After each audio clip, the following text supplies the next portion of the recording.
to the ZB&J podcast. I'm the J. I'm the Z. And John and Zach, respectively. And welcome to our pilot episode. We got football. We got the top 10 Packers moments of 2000, or I guess 2010, the decade. Yeah, decade. The whole decade, since we're in a whole new decade. We are filming this on not the eve of, but the day of, the afternoon before the wildcard playoff games of the 2019-20 season. Just to give you guys a little, insight into when we're filming this. So I'm sure by the time this is uploaded, the games have already happened. We already know the divisional round opponents, but we're going to also give you a little bit of what we think has happened, what we think, I guess, at this point will happen, but what we thought was going to happen. And our picks are probably going to be very, very wrong. Probably. We're not analysts, quote unquote, as they people like to call, like cow turd. I like to say professional armchair GM. Yeah, that's accurate. That's what I like to do. And we might finish off the episode with a little bit of wrestling for y'all. Some end of the year awards of 2019. But we'll get to that. Depends on if we have time or not. Usually podcasts are about an hour. We'll try and fit that into it. But we're going to start with everyone's favorite, the top 10 Packers moments of the decade.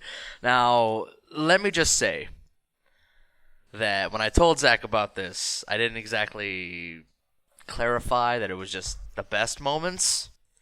So Zach might have a little different list. I was thinking top 10 best moments in Packers of the decade. And I was thinking the most defining moments of the decade. Which is fine, because in my list I kind of talk about some of the moments he has on there, but not the big picture. So usually people start 10-1, or go from 10-1, but it's pretty safe to say which moment's number one. There's really only one choice for the best moment in Packers football this decade. And it's definitely the Super Bowl run, right? Correct. We both have that on our list. So, to paint a picture for you guys, the end of the 2009 season was a little weird. I think Zach will talk about that a little later. But it ended with a wild card loss in the playoffs. So the Packers made the playoffs as the wild card team that year because Minnesota wound up going to the NFC Championship game. They won the North. I don't want to talk about that game. You will talk about that later. But going into the 2010 season, people were still thinking of the Packers as a very good playoff contender, very good Super Bowl contender. Decent team. We're not decent. I mean, there were some rumblings. I remember rewatching the Eagles game. They're like, "Oh, this is a Packers team that has Super Bowl aspirations this year." Blah blah blah. All right, I'll give you that one. I'll give you that one. So, yeah, they fell to 8-6 though. About halfway through the season, Aaron Rodgers got hurt against the Lions with a concussion. He was out the rest of that game. They lost like 10-6 or something stupid. I think it was 10-3. It was really bad. It was bad. It was very bad. And then they went to New England, and Matt Flynn actually put up a heck of a game. He just forgot how to football in the last minute, and they lost to the Patriots, even though they were like in the red zone. They just ran out of time. Matt frickin' Flynn. Again, we have more about him later, but anyway, they were sitting at 8-6. They had the Giants coming to town, who just had a big dagger into the playoff hopes by losing to the Eagles a week before, a game that they had like a 3-score lead in that game in the fourth quarter and blew it. Which it's Philadelphia. Yeah, Philadelphia.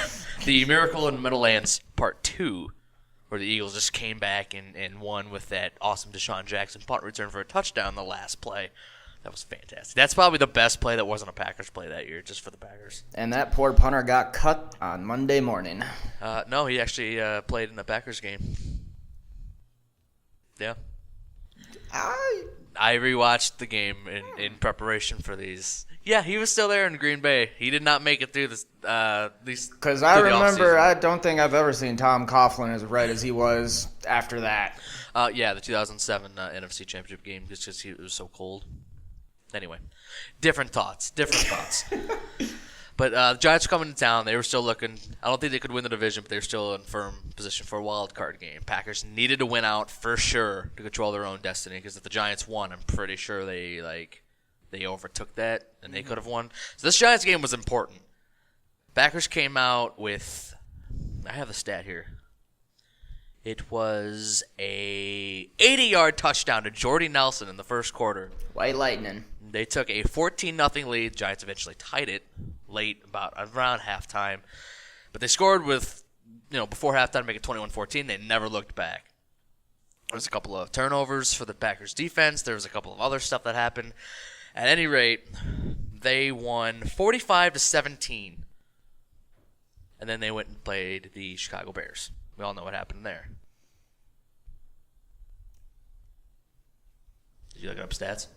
I am looking up that Bears game real fast because I'm pretty sure that was the Cobb game. No, that was 2013. So this is 2010. Remember, still 2010. I think it was like Christmas Eve or the day after Christmas or something. Oh my God, excuse me. Or maybe it was January 1st. I think actually. And anyway, so this was 2011 at this point. The Bears, already having clinched a playoff spot and their playoff position, the number 2 seed, decided to play all of their starters, including Jay Cutler, including all these people. You're just like, why? Like Urlacher was playing, Briggs, their entire defense was playing, and they were trying to bounce Green Bay from the playoffs before it even started. Well, the game was tied 3-3 at the start of the fourth quarter, but two big, like huge key plays from Donald Driver and Greg Jennings set the Packers up for their only touchdown of the game, which was a 1-yard pass to Donald Lee, if you remember him. Oh, tight end. From the Dolphins. Yeah, because Jermichael Finley was hurt all season. That's the only reason he was playing. Pretty sure we had Corliss that year too, but I'm not 100% sure on that one. Nope, Corliss was actually next year. Was he? Okay. It was next year. But anyway, Packers took a 10-3 lead. They won by that score because Nick Collins picked off Jay Cutler with like no seconds to go. Because that's what Jay Cutler does. Or did, I guess. He's not playing anymore. Definitely did. Did. So the Packers, with the interception, Nick Collins had the pick, by the way. I miss him so much. I'm telling you right now, if he did not get hurt, he would be talked about as probably one of the best safeties of the decade. He was so good those 2 years. He was fantastic. So fantastic. Anyway, Packers won with that. They clinched the number 6 seed in the playoffs, and they got to the dance. Barely. Barely. By the skin of their teeth, because it was a last-second touchdown, really. But in the playoffs, it was all familiar territory. Did you know this? That every place they had played previous in the season, prior to in the season? You are correct, sir. Apart from the Super Bowl, obviously, because that was in Dallas, Arlington. Excuse me. They started the season in Philadelphia, and that's where the wild card game took place. They were led by the comeback player of the year, Michael Vick, which I don't... We're not going to get political. No, he had some controversy this season. It's fine. He's coaching a Pro Bowl team. Don't say that too loud. We might get... Yeah, I mean, there's dogs in here right now, so just hold up. The podcast might get taken down. But our podcast careers might not begin at any rate. Thank you for joining us for this 15 minutes. It's been a pleasure. It's been an absolute pleasure. But I think the key play of that game was pretty much the last play of that game. Jamon Williams, who just had an unbelievable playoff run. In my opinion, if they didn't have Super Bowl MVP and they had like playoff MVP, Jamon Williams would have got my vote. I would actually give it to James Starks. Starks didn't do anything all season. Started, 15? You're right. He was on PUP. And then Jackson got hurt right before Brandon Jackson. You remember him? Brandon Jackson was playing the whole year. But he got hurt like week 15, 16. Yeah. That's when we activated Starks, and Starks went off. Yeah.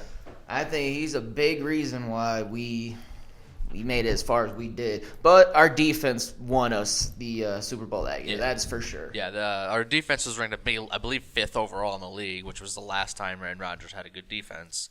We thought we'd had one this year, but then some things happened.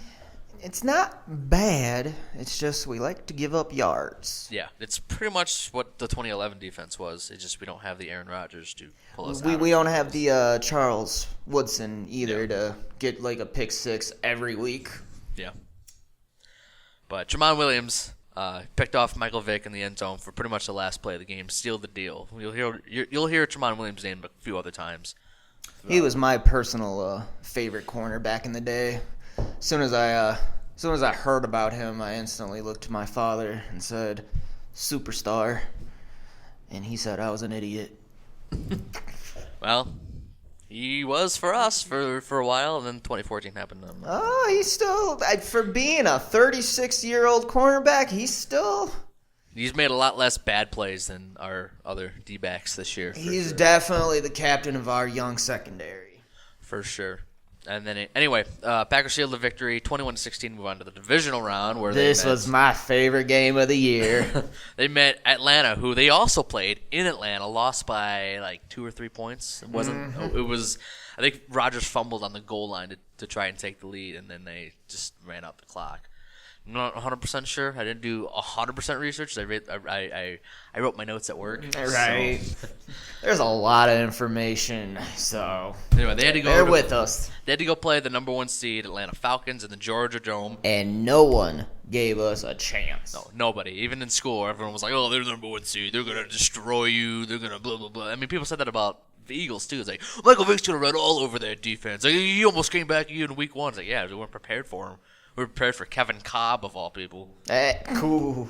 Ooh. Going into that game, people were like, "Oh, it's a Kevin Cobb era now in Philly with McNabb leaving, and it's his time to shine." And we heard him in week 1, and he only played like 2 more games after that. I'm still salty about Vic being a rookie and coming to Lambeau and beating us in the playoffs. Yeah, some people are saying that's when the magic of Lambeau died, because we've lost quite a few playoff games since then at home. Damn Giants. Both Giants, the San Francisco 49ers came in and beat us. I believe that was the last few though. Niners being the last team to beat us at home. Anyway, we have a home game soon this weekend, probably by the time this is uploaded. But next weekend for us, probably the Saints. Definitely looking towards the Saints. Yeah, although I've seen some people like pick the upset in Minnesota. And I'm like, did you see them the last 2 weeks? Primetime Kurds just. The game's not in primetime though. It's technically at like 4:30. It's like in primetime-ish.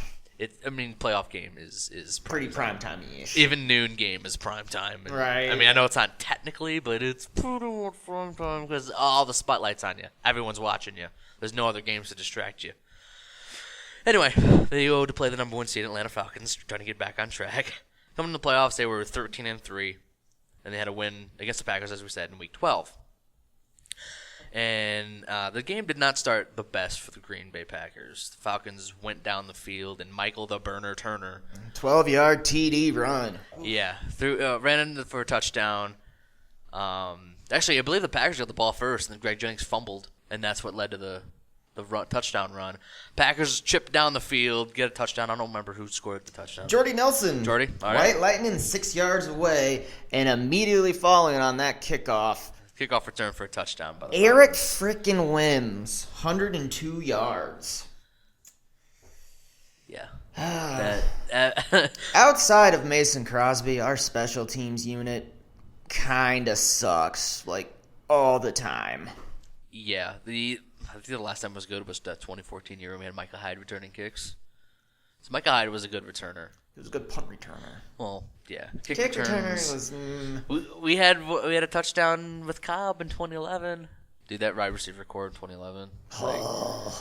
After watching this year with Allison fumbling every time he catches the ball and MVS dropping every ball. I would love to just have, like, James Jones from 2011, because that was before he was even important. Yeah, and then even prime Greg Jennings in 2008, 9, 10. Jordy's big breakout.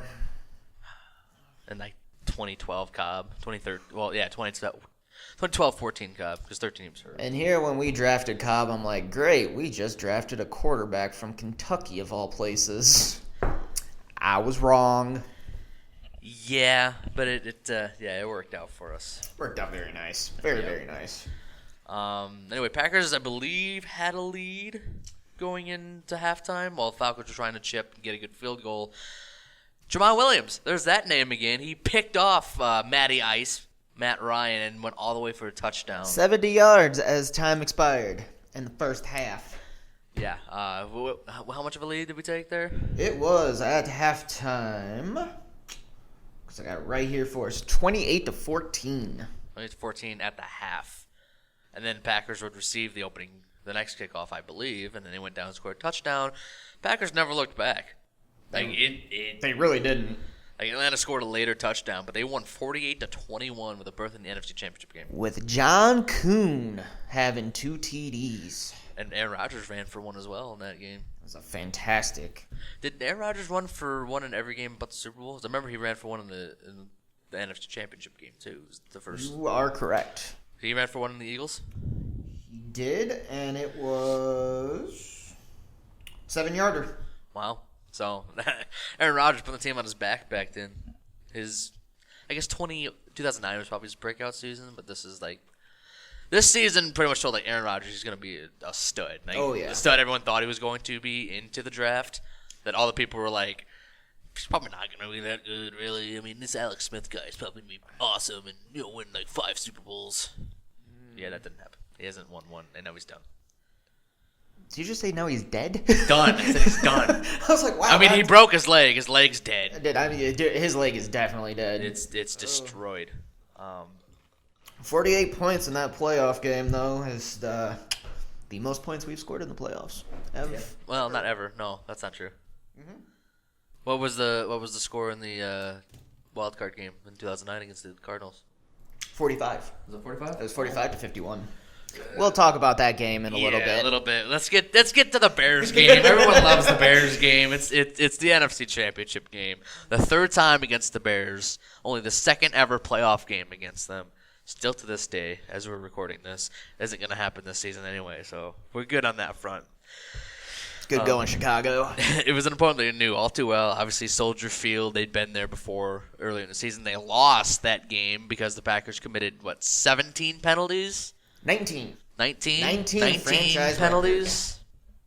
And I think the key one being a pass interference call, I believe, on Charles Woodson, being the absolute worst call of that season.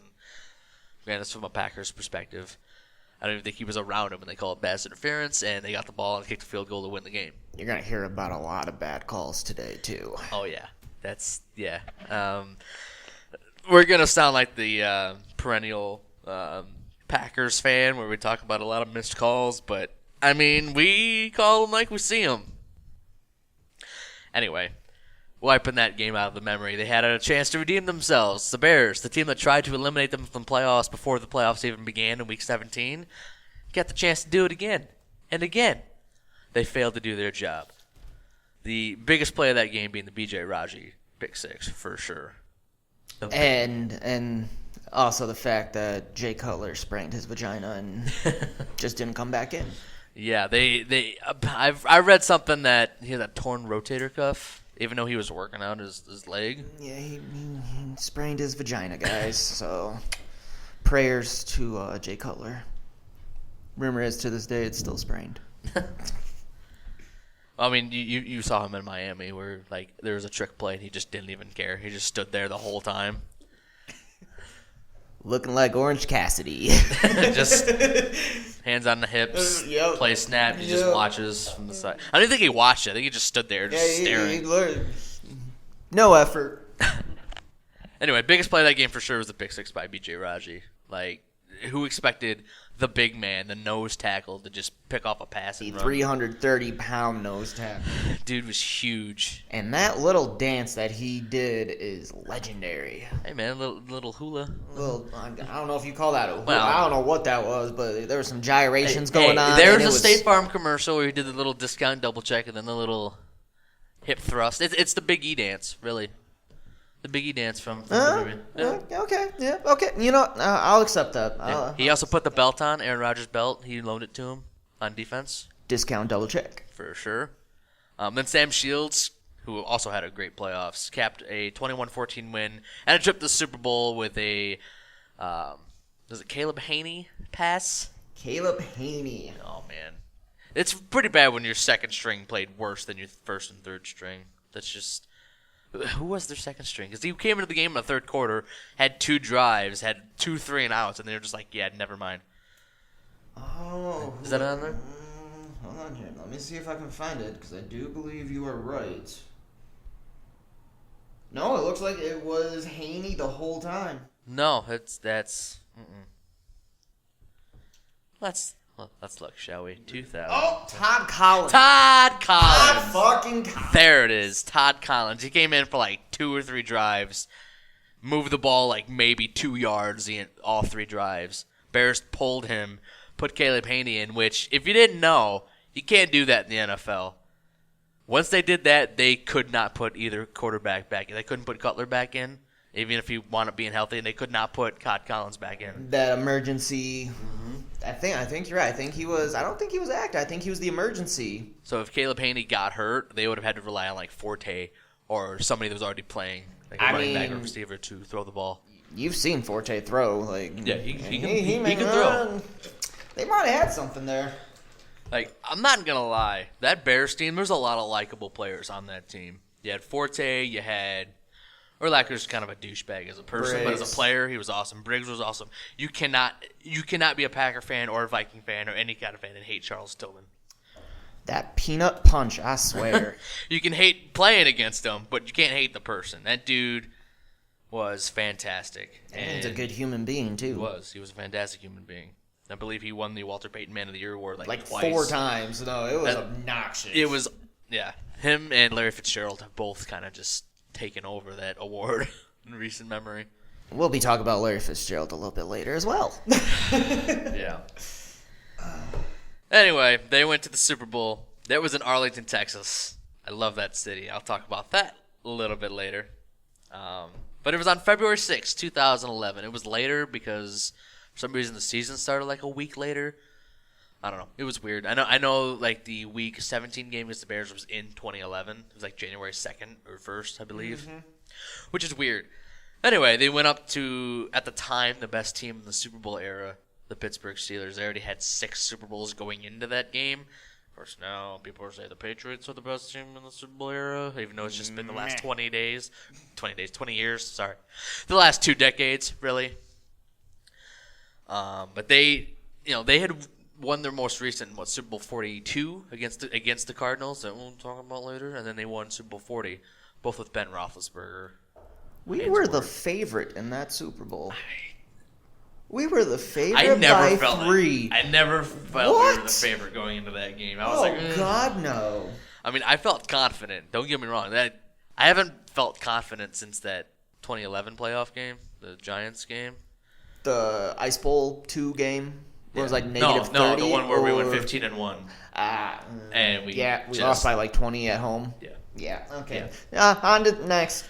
Yeah, that was the last time I was confident. But I was confident this whole playoff run.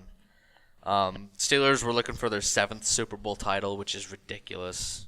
I mean, the Patriots are looking for their 7th this season, too. And the Packers were looking for their 13th championship. It was a 21-3 lead in the first half.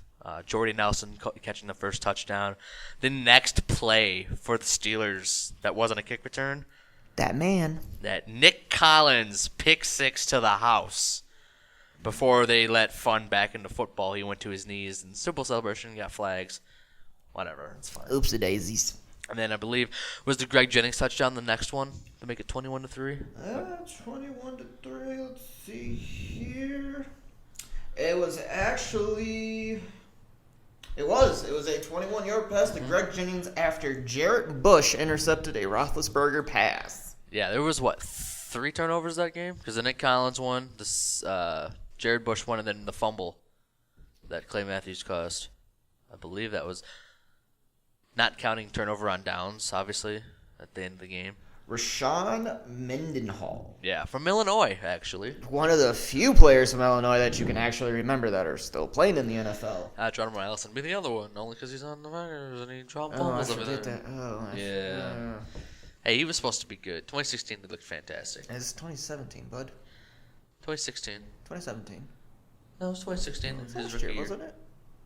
I'm thinking of last year. He was decent his first, 2 years? Yeah, 16, 17. And then last year he was doing great, and then he had that core injury. Yeah, then he got hurt, and he hasn't been able to hang on to anything since. And God knows what's going on with him now. But fumbled caused by Ryan Pickett, one of the few free agent signings that actually turned out good for us. Well, Clay Matthews is the one that started it. I mean, I don't know if you've seen the NFL Films version of the Super Bowl, but Kevin Green, the linebackers coach, was like, "Hey, Clay, Woodson's out. You got to make a play. Do it now.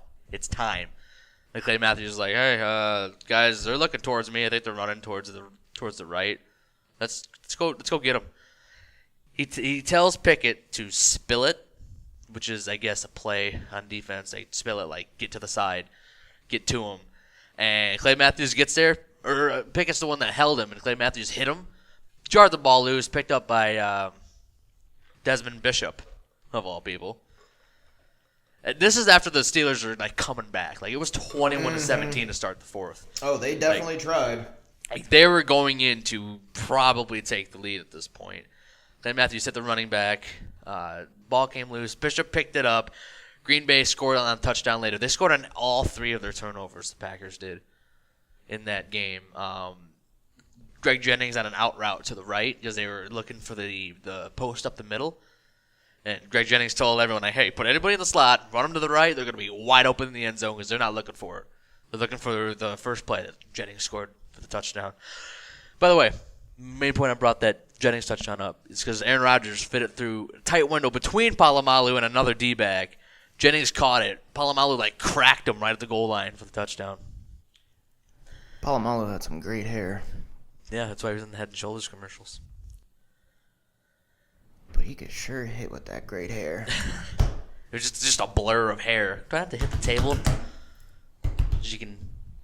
They can pick that up on the mic. It's probably gonna, like, hurt their eardrums. It's fine. It's our first. We'll work out the kinks. You're welcome. Thank you. Anyway. They scored to take a 28-17 lead. One Steeler touchdown and a Packers field goal later. Steelers needed another last-second touchdown. In Super Bowl 42, they got that last-second touchdown. I believe it was, who was it? Anyway, it was in the corner of the end zone. It was like a ridiculous catch to win the Super Bowl against the Cardinals. Was it Emmanuel Sanders? Yes. It was Emmanuel Sanders. Or, not Emmanuel Or Sanders. was it Randall L? No, it wasn't Emmanuel Sanders. It was another. Was it It Randall was Holmes. L? It was Holmes. Antonio Holmes. Oh, God, that shot himself in the dick at the club? Oh, no, that was Plaxico. Yeah, that was Burris. That was Plaxico. Anyway. Oops, daisies. Antonio Holmes caught it in the end zone. They won Super Bowl 42 for their sixth. They were trying to do the same thing, but they got to fourth down. Tramon Williams with play of the game on defense, at least, if you're not counting that fumble. I believe it was in the hands of Hines Ward. It might have been, Antonio Brown. I know he was playing for him that year. I think he was a rookie that year. Oh, yeah, because he was a 6th-round pick. Yeah. Whoever it was, I don't have the footage in front of me, but Tramon Williams jumped up, knocked it out of his hands. Everyone was like, where's the pass interference call? And they saw the replay and was like, oh, no, that was a good call. He got all ball. Packers took over. They kneel it. They became world champions of football, to quote Wayne Larrivee, for the first time since 96-97. It's definitely the moment of the year. The thing that gets me about that Super Bowl to this day is Jordy Nelson had a fantastic game. He had a fantastic playoffs. He had 2 bad drops that if he would have caught them, he would have had another easy 60 yards and 2 TDs and would have won MVP, no question. But that was Jordy Nelson's coming out party that game. Yeah, that's what 9 catches, 140 yards, and a TD. Watch this Jordy Nelson kid. Just watch him. You can't watch him now because he's gone. Right, he retired after going to Oakland for a year. Who really blames him? Right. All right, now here's where we start to divvy up. We're gonna go 10 to 2? 10 to 2. 10 to 2. 10 to 2. I'll let you start because I'm curious in what your number 10 is. Well, my number 10 is not like a moment, a game, or anything like that. It is actually the emergence of Devontae Adams being one of the best receivers in the NFL. Okay. What brings me to this is for the first 2 years, he had zero confidence, and he had such issues with drops. There was talks of him being a bust, talks of him not making it through his contract, all of this, and he has turned it around the past 4 years to be, I would say, probably top. I'd say 5. I'd give him top 5. Like, He might be at number 5. Like, but he's probably, I would say he's probably behind Julio, Agreed. Mike Thomas. Agreed. Hopkins. Yes, for sure. Oh, might be 4. He might be 4 because when he was hurt, Packers were struggling to win games apart from the Kansas City game, which was just Aaron Jones going nuts. Aaron Jones could have made it to top 10 on his emergence this year. Wow, should have been a Pro Bowler this year. He should have been. We don't want to talk about the Pro Bowl snubs and all pro snubs because I think we're going to be here for more than an hour. Yeah, we've pretty much already hit our half an hour mark. We have, so we need to kind of speed things up here. If we need to go if we need to go an hour and a half, we can. It's our pilot. We're working out the kinks. Right. We'll get this figured out eventually. Yeah, we have no ads. People don't like us yet, so it's fine. I remember 2014, his rookie season. He had a couple of really good games, especially one against the Patriots, where he had a super long touchdown. He had another couple of few. Yeah, hey. We're working out the kinks. Yeah. And then 2015, he had 1 touchdown. And that was the bad year for the drops. He had, I want to say, 7 or 8, something like that. He was dealing with an injury for most of that season, but you know how pickled fans are. Hurt or not, like, you're out there, you should play, yada yada yada. Yep. We can't deny that there were rumblings of Davante Adams not making the roster. Yeah, which has pretty much been every other receiver the last couple of years. Let's see if they're going to make the roster or anything. So that's your number 10? That is my number 10. I still can't think of... I think he's at 4 now. I think if you told me right now, pick a receiver or 2 to start a team with, I would say Mike Thomas and Davante Adams. Bar none. I can't disagree. Before Antonio Brown went nuts and killed his own career. That poor man. He was probably number 3, which made Davante Adams number 5. But since he went nutso, fine, get him out. My number 10 is actually the entire 2011 season, not counting the postseason because I don't want to talk about that. Was a fantastic season. But they went 15-1, and a couple of the key games. The one I remember the most is the Giants game. The Giants wound up winning the Super Bowl that year. I don't want to talk about the playoff game, the divisional round, where they beat the Packers. Even though I wrote it in my script. By the way, I'm going to have a detailed video talking about my top 10.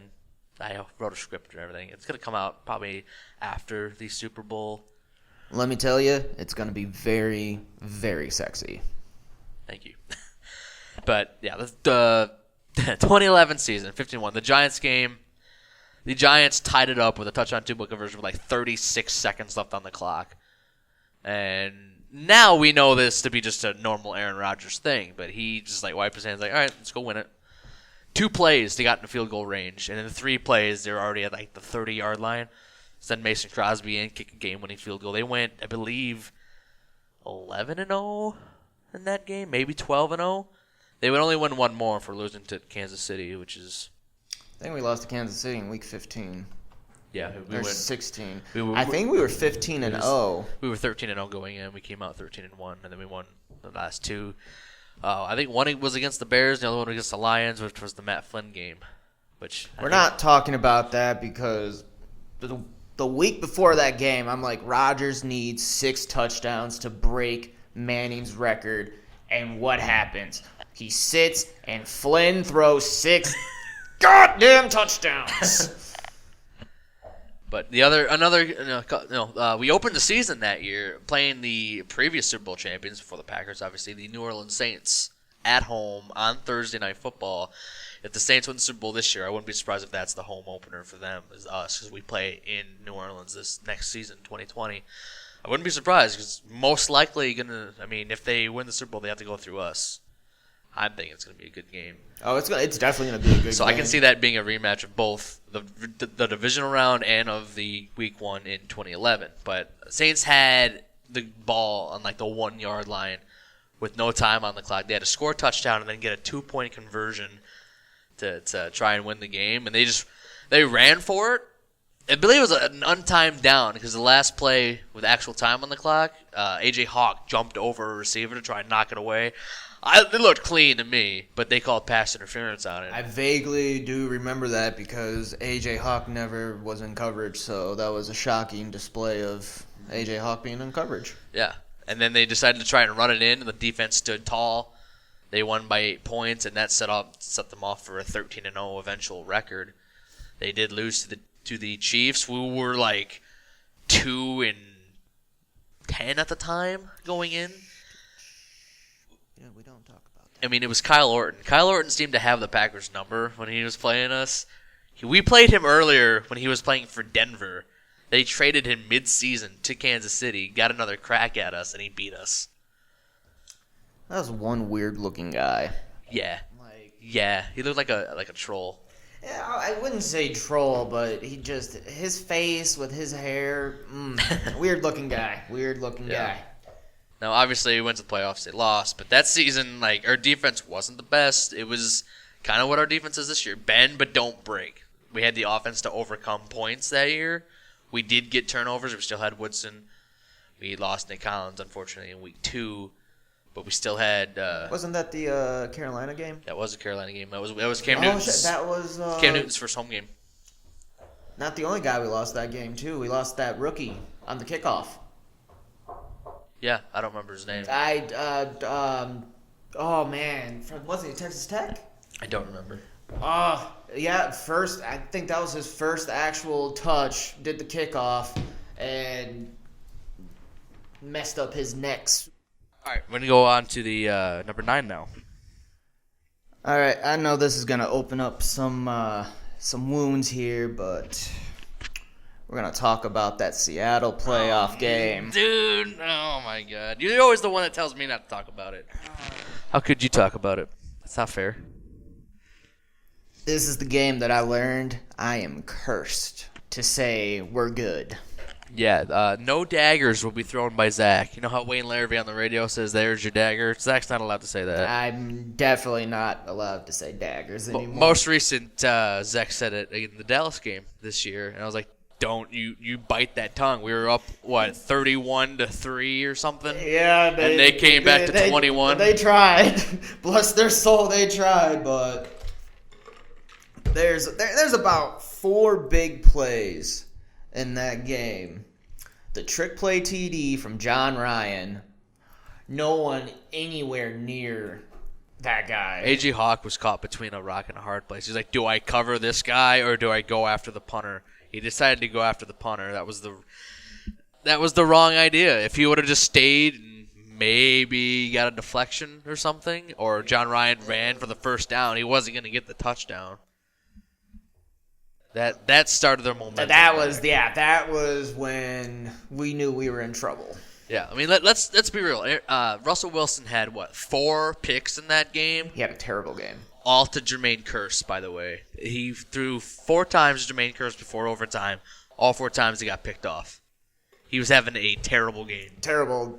That whole team was having terrible. No, I take that back. Marshawn ran the ball. Marshawn ran well. Richard Sherman was having a good game. His first pass that way, and he picked it off in the end zone. It was intended for Devontae Adams, even. Oh, yeah, that trick play. Ha getting that last interception. Was it? I thought it was Morgan Burnett. It was Ha. Was it Ha? It was Ha. Ha got that last interception. I think it was Peppers. Peppers told him to go down. He went. He had a clear shot to the end. There was no one. You look at the coach's film. He had at least 15 free yards. It looked like he had more, but people are going to swarm to you when you get the pick. He had a couple of blockers. Yeah. He could have at least gotten back to at least the 50. He didn't. He went down to the 30. And the play calling after that was horrendous. 3 run plays. I think 3 run plays for a yard? Not even. If that. I think Eddie Lacy had a couple. The pitch never worked with Eddie Lacy. He was having a good year that year. I don't think it's all on Eddie Lacy. I think that was his last good year. Yeah, I'd agree with that. And then the cheeseburgers came. Yeah, the buffet line was in his. Yep. He ate his issues for sure. But yeah, the dropping down after the Ha interception. Brandon frickin' Bostic.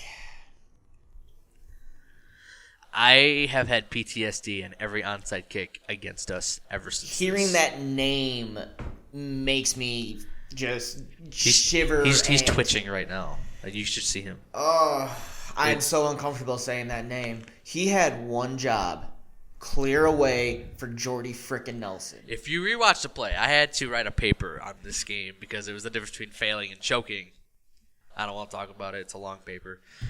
I had to rewatch this like 3 months after it happened, and it was still fresh. It still hurt. It still hurts now. You can see, like, as soon as Bostic goes up, Jordy Nelson, who's there, like, in ready to catch it, just looks at him like, what is happening? He bounces off his chest, lands in the arms of Matthews, I think. Not Clay Matthews, but one of the receivers for Seattle. Jordan? Was it Jordan Matthews? I think it was, because he had a big Super Bowl. It was either Jordan Matthews or it was his brother. I think, there's two. yeah. Chris Matthews. Maybe. Chris Matthews. I know it was a Matthews. He had a huge game in the Super Bowl 2 Chris weeks Matthews. later. And then he did nothing the rest of his career. Yeah. But it went into the arms of him, and Jordan Nelson's the one that tackles him, and Jordan Nelson, like, wraps his arm around him, looks back at Bostic as he's falling to the ground, like, what did you do? Idiot. And then he gets up, he's like, throws his arms, like, what was that? What was that? And he just, like, throws his arms, he walks to the sideline, unbuttons his... There's just so many things about that game that we did so wrong. Between play calling, boneheaded plays, just... The first, 60-minute games, right? Well, if you don't count overtime. 55 minutes of that game went fine. Okay, the first quarter, we settled for 2 field goals when we were in the red zone instead of settling for 3 we settled for 2 touchdowns. field goals when we were on the 1. Yeah, so we tried to punch it in with Kuhn like all 3 times. Yep, and nothing. Didn't happen. Yep. So for field goal, we did score a touchdown. That's what gave us a 13 lead, and then we, got 2 more. We get the 19 to 7 with 4 minutes and 53 seconds. At this time, I'm pretty sure I did text you and say, "Hey, we're going to the Super Bowl." Or I do believe that was when I did it. And then and the B of our podcast also messaged me like, "Well, have fun in the Super Bowl." Just couldn't get it done, and I'm like, it just too much time left. And guys. then HaHa got his interception, and I'm like, for sure, like there's no possible way. Like, it's too much time. 5 minutes is not a lot of is a lot of time in football. Something can happen. Lacey could fumble. We could have a bad snap. With a Super Bowl on the line, nothing's set in stone until there's zeros on the clock. But yeah. And then the fourth play, you said 3 of the 4 plays. The fourth play after the Lynch touchdown, whatever. Like Lynch is gonna run. He's gonna have a big run. It's the Hail Mary 2-point conversion that really cost us that game. I forgot about that one. They had Russell Wilson dead to rights. He runs behind. He turns around. There's still like Clay Matthews picking in his face. He runs to the right. If you guys remember that Kansas City touchdown by Rodgers this year to Williams, they were just falling down. Russell was falling down, throws it like 40 yards to the left side of the end zone. And throws it like a mile in the air. Yeah, all they have is like it was their tight end. It was like their long snapper. I believe it was Luke Wilson, actually. But HaHa Clinton Dix was there, and I think Tremont was behind him. HaHa was in front of him. I think Hawk was there, too. There were, maybe Zombo. It was one of our linebackers. Like there were 2 defenders over this receiver. I don't know. I think Clinton Dix was just looking at him like, oh, look, a ball. That's probably not going to – oh, he caught it. Yep. They gave him a 3-point lead. Rodgers, I think, had little over a minute to work down the field with a bum ankle, by the way, here in Tampa Bay. Very bum ankle. And he was hurt. He was limping. He wound up rushing for a first down for 10 yards with a bum ankle. We got the field goal with time expired. If they don't get that 2-point conversion, the Packers win the game because you saw what they did. It was going to be the same play calls and stuff. The Packers would have won that game. And then the overtime coin toss. They went with heads. It wound up being tails. I told them to go heads again. They went tails. It wound up being heads. And then 3 plays later, curse. I'm about to say, wasn't it Kurt? And the worst part is, perfect pass. There was no. Williams had grade A coverage on him and everything. It was the perfect coverage. That was the only. It was the best pass of Wilson's the year, at least. All right. Well, now I'm about ready to cry. So. All right, let's go, Jay. Let's get yours. Okay. My number 9 moment is the game. It is the 2014 game against New England. It was the first Rodgers-Brady matchup because they were supposed to have it in 2010, Rodgers was hurt with that concussion. Was that the game where we allowed the linemen to run like 70 yards? That was a 2010 game. Okay. That was the one that we lost with Matt Flynn. Yeah, on the kickoff where he just picked it up at the 20 and just ran all the way down to the 5. That pretty much killed us there. Yeah, that was... But no, this is 2014. This was at home. This was what I mentioned earlier was Devontae Adams. Like, this dude might be good. Jordy Nelson really did have that one good game his rookie year, and that was it. Like, this was a defining game for the Packers in the last decade because it was Rodgers, Brady. Everyone wanted this Super Bowl matchup. It could have happened, but the Seattle game he just talked about happened instead. Could have happened 2011 also. Could have happened 2016 if the Falcons didn't just destroy us. That's not on my list. I mean, possibly could happen this year, but I don't think... I don't see the Patriots beating the Titans. I don't even see them beating the Titans this year. Brady's not having a good year. Can you imagine we actually get a Brady-Rodgers matchup and it's this year where both are just playing underwhelming football? Can you imagine? Like, this is the one everyone wants, and it's like they're both like they're not themselves this year. Yeah, no, we're looking at a Tannehill Cousins Super Bowl. Oh my god. That's got to be probably what... I don't know. Trent Dilfer started a Super Bowl, so... That would be the most entertaining football for all the wrong reasons. Anyway, this is the one where Jordy Nelson beat Darrelle Revis on like I think it was like a 35, 40-yard bomb right before halftime. He just outran Darrelle Revis. Jordy Nelson in 2014 had, I think for 6 of the 8 home games, had a long touchdown. Oh, yeah, he had... I know he had one against the Jets in week 2. He had one against the Vikings when we killed them. He had one against the Bears when we killed them 48, 51 to 14. What year? 2014. The Sunday Night Massacre, I like to call it. That is not in my list. The Bear one? Yeah. Oh, the one with Rodgers with his... 6 touchdowns in the first half. That was on my... that was number 12 on my list. 12. That was number 12 on my list. Well, they went to 10. But no, this game against New England, where the Patriots actually got in the field goal range with like 4 minutes to go. Stephen Gostkowski, who's usually a money kicker, like other than Justin Tucker, and at the time, Dan Bailey for the Cowboys was the top 3 field goal kickers. Mason Crosby was in top 3 because he had that bad year in 2012 at the time. He's top 3 now, which is funny. Anyway, they got there. Gostkowski missed the field goal. Packers took over, and my favorite image from that year was Brady on the sideline after the Packers pretty much won the game, just yelling, "Fuck! Fuck! Fuck!" It was amazing. Randall Cobb, I believe, caught a first down pass at the 2-minute warning with Patriots with no timeouts off a deflection. He got tipped at the line. Cobb ran under it, caught it for the first down. Oh, yeah, I do remember that. Which allowed the Packers to win that game. That was a close game. I think that proved that the Packers should have been a Super Bowl, at least at the Super Bowl that year, because they beat the eventual Super Bowl champions. I know it was at home, and people usually give, if it's tiebreaker, like one of those close games, they usually give it to the home team, which could have been that because we saw in last year, 2018, in New England. Really, the Patriots only won by a touchdown if it wasn't for that fumble. It just they get that one score lead because they're at home. That was a defining game. Like that was the game. It was like 2014. That should have been our year. But anyway, we can go to number 8 for you now. Back to opening up wounds in Seattle. Oh my God. I don't think I really have to even go into this. All I have to say is the Fail Mary. Let's not talk about that. The worst part of that, we're going to talk about it anyway, because that's what we do here. Replacement referees, they had been botching calls They'd been all terrible. week. They were, for every my team. Lord. That they called a field goal no good, even though it clearly went over the top. It was the Ravens? Yes, and I think they ended up losing that game. They did, because I think that was like the final. I think that was the game-winning or tying field goal at the end of regulation. Yeah, and they lost. Was it against the Patriots? There's been a lot of Baltimore Cleveland. kicks.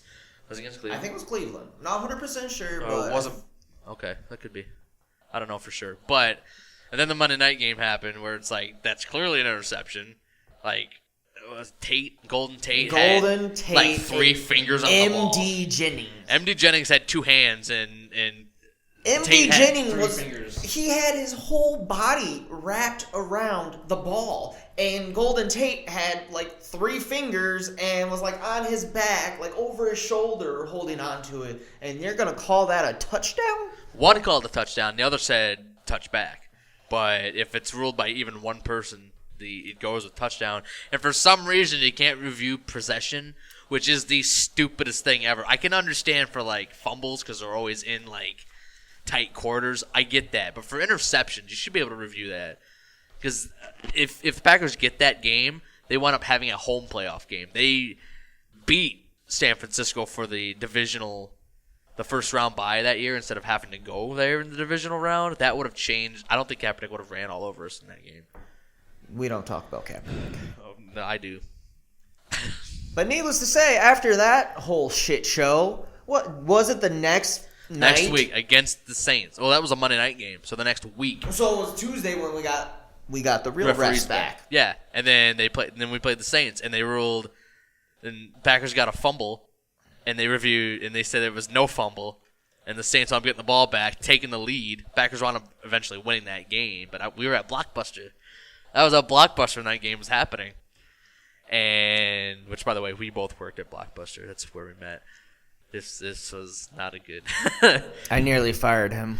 It wasn't for that, though. It was the 49ers It was game. for the 49ers game. Yeah, it's fine. You couldn't have fired me. That's a different story. Oh, I could have fired you. Nah, you wouldn't. But I didn't. You wouldn't have. But I didn't. Anyway, I remember looking up at the TVs because we're allowed to put football on Sundays, and I just saw it was a fumble, wasn't it? And then they're like, no, it's not a fumble. They kept retained possession. Showed a replay. It's clearly out, like before he's even going to the ground. And they called it Saints football. I believe they took the lead. Packers wound up winning anyway, but it was even more frustrating than the Hail Mary. It's like, these are the good guys. I know they need preseason too, but whatever. Yeah, Hail Mary.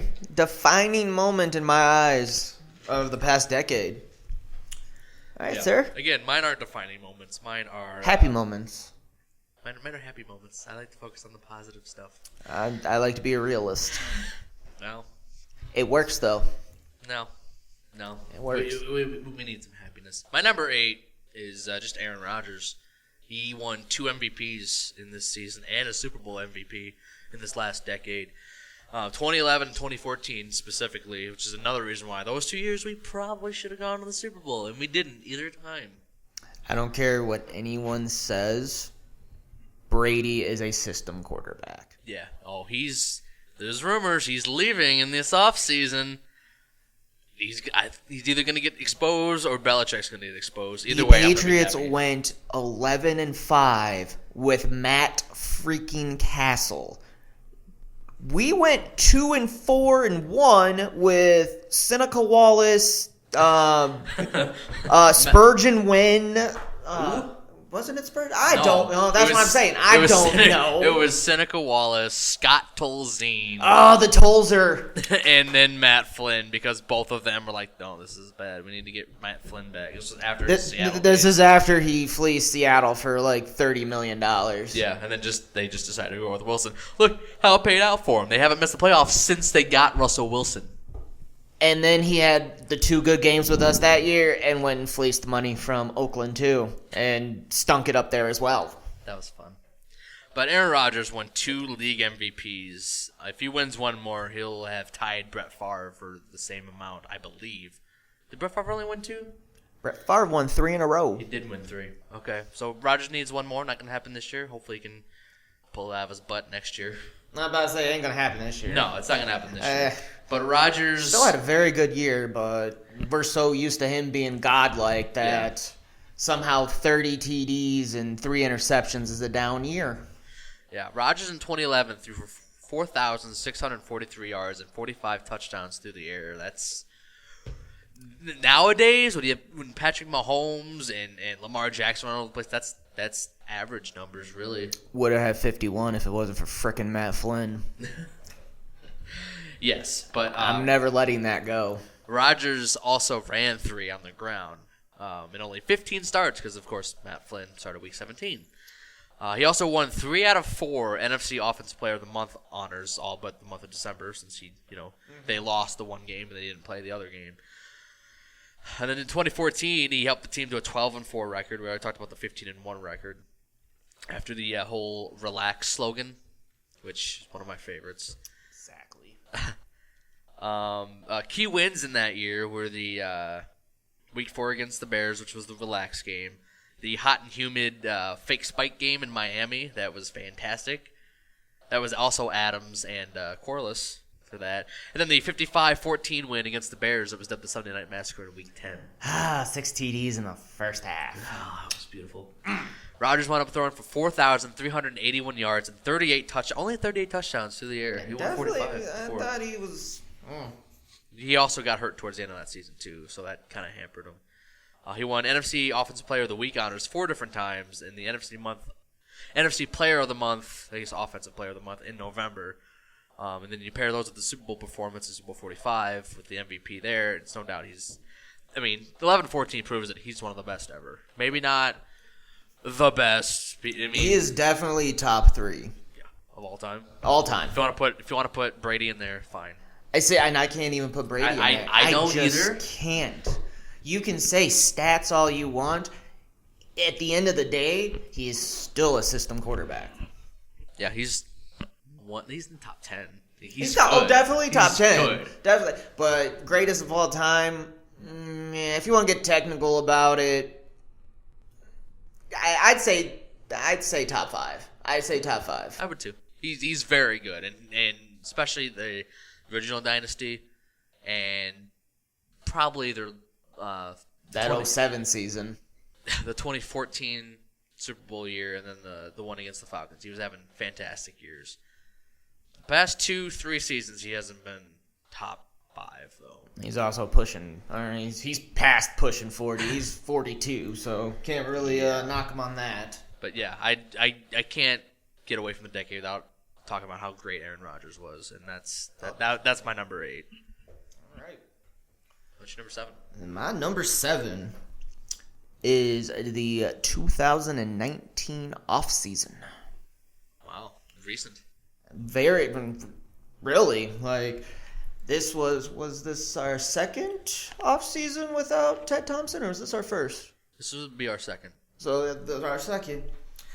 First day of free agency, we end up going out and signing away A.J. Amos from the Bears, which is twice as sweet because we took him from the Bears. Yeah. He's been super solid back there. He is easily top 5 safety in the league. And what kills me is when the Bears signed Ha-Ha, all the Bear fans are like, oh, we got the better safety, and Amos isn't nearly as good as Ha-Ha. Amos doesn't get interceptions, but he doesn't have nearly the amount of mental mistakes that Ha-Ha did. Amos is more inbox linebacker, too. He brings the thump. He is way more consistent than Clinton Dix. Clinton Dix will have like 3 fantastic games where he's like picking off everyone left and right.